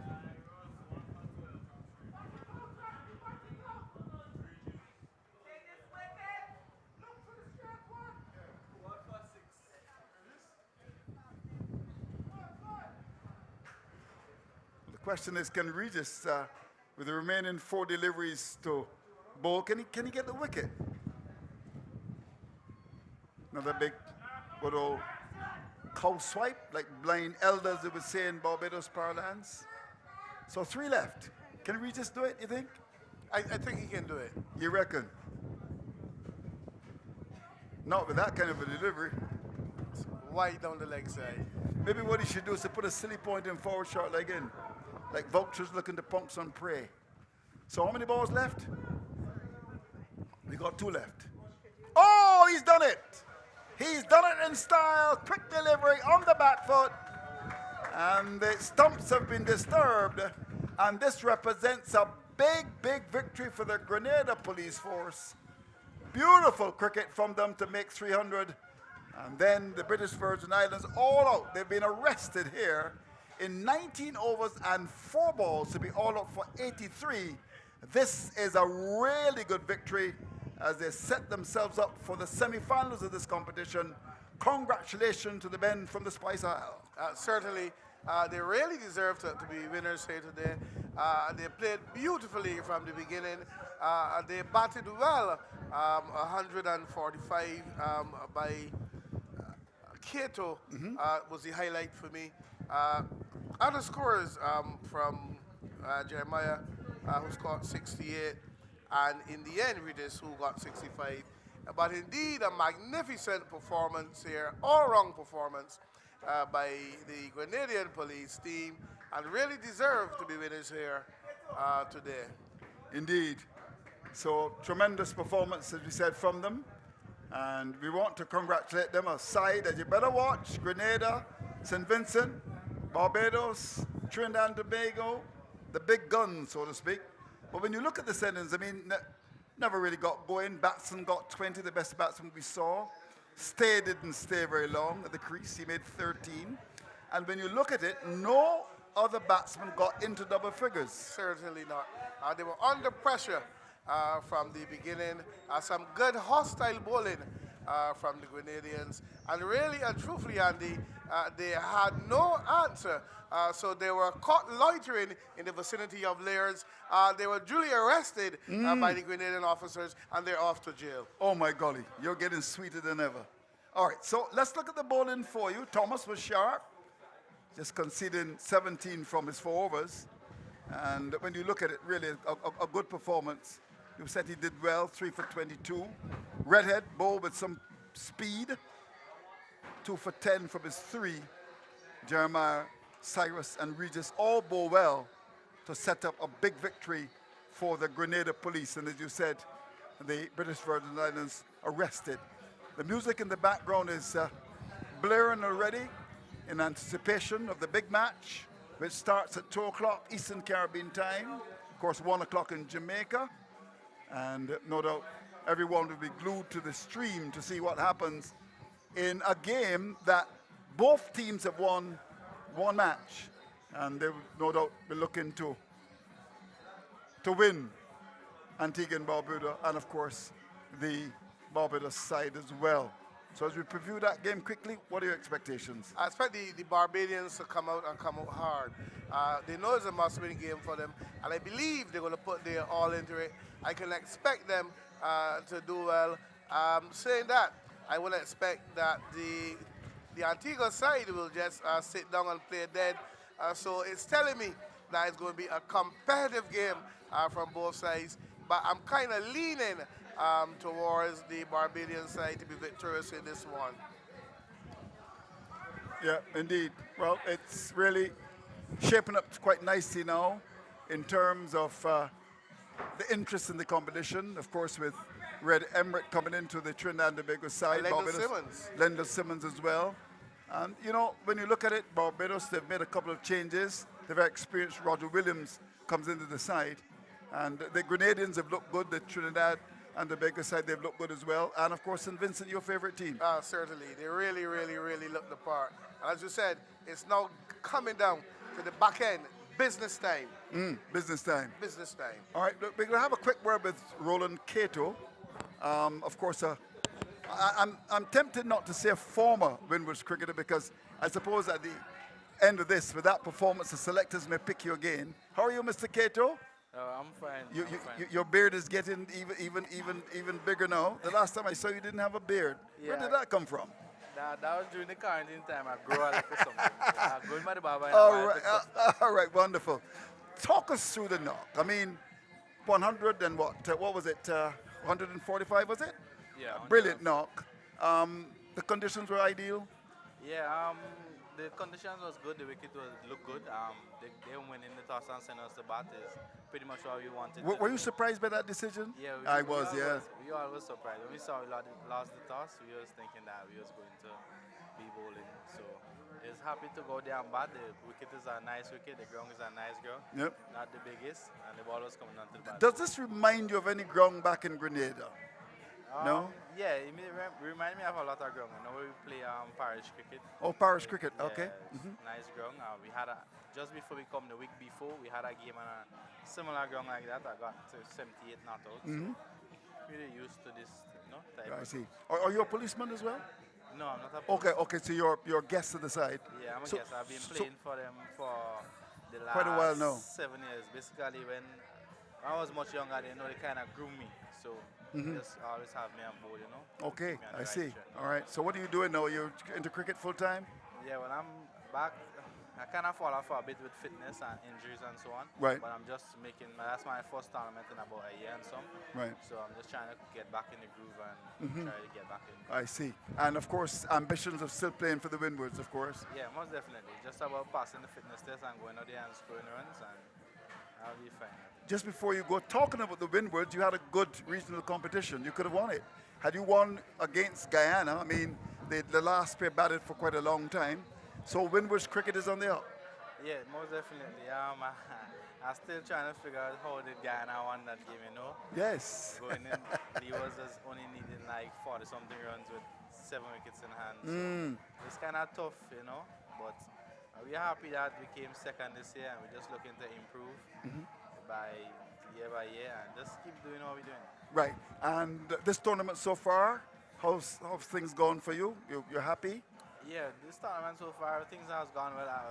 For the last couple of games, I didn't get any bat, so the captain decided that he's going to send me at the top of the other today, and the rest one on the opening bat. So for me, everything is going well.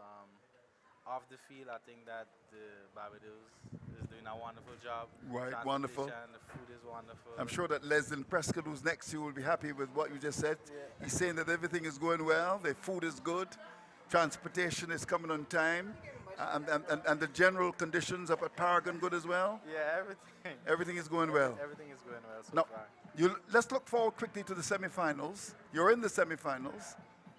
Yeah, we're in the semi-final, and now we need to bring our A game. Because if we lose, everything, all the hard work that we put in now will just go down the drain. So it's all about just getting back there, going, trying to do the basics right. Let the results take care of itself. You think you got the team to win the whole hog, as they say in Caribbean parlance? What do you think? Yeah, I believe so. For the last 7 years, we've been runners-up. So, I mean, we need to cross that line now. Okay, so you need to move from being runners-up to the coup de grace, as they say. I want to thank you, Roland Cater, for coming through and talking to us. Always a pleasure to talk to you. And I hope that you get your problems with fitness solved and get back into the Windward side, because Windward's cricket is very much on the up, and I'm so glad for them. Final word on Atenes. What a good little player. Yeah, I couldn't go without asking you about Atenes. Alec Atenes, the Dominican. Yeah, he's a special player, and off the field, he works really hard on his game. So Right. when you see him out there scoring runs, to us, we're not surprised, because he's someone who put a lot of emphasis and effort into his game, always in the nets and working hard. All right, so thanks to you very much for coming through and talking to us. We're going to take a short break, of course, and come back. The news is that the Grenada Police Force winning big against the British Virgin Islands. And now the stage is set for the big one. Antigua and Barbuda up against Barbados. The conditions are ideal at Lears in St. Michael. The action will start pretty soon. We're going to take a break for about 5 minutes or so, maybe even 10. You can join us when we come back for the action live in the game between Barbados and Antigua and Barbuda.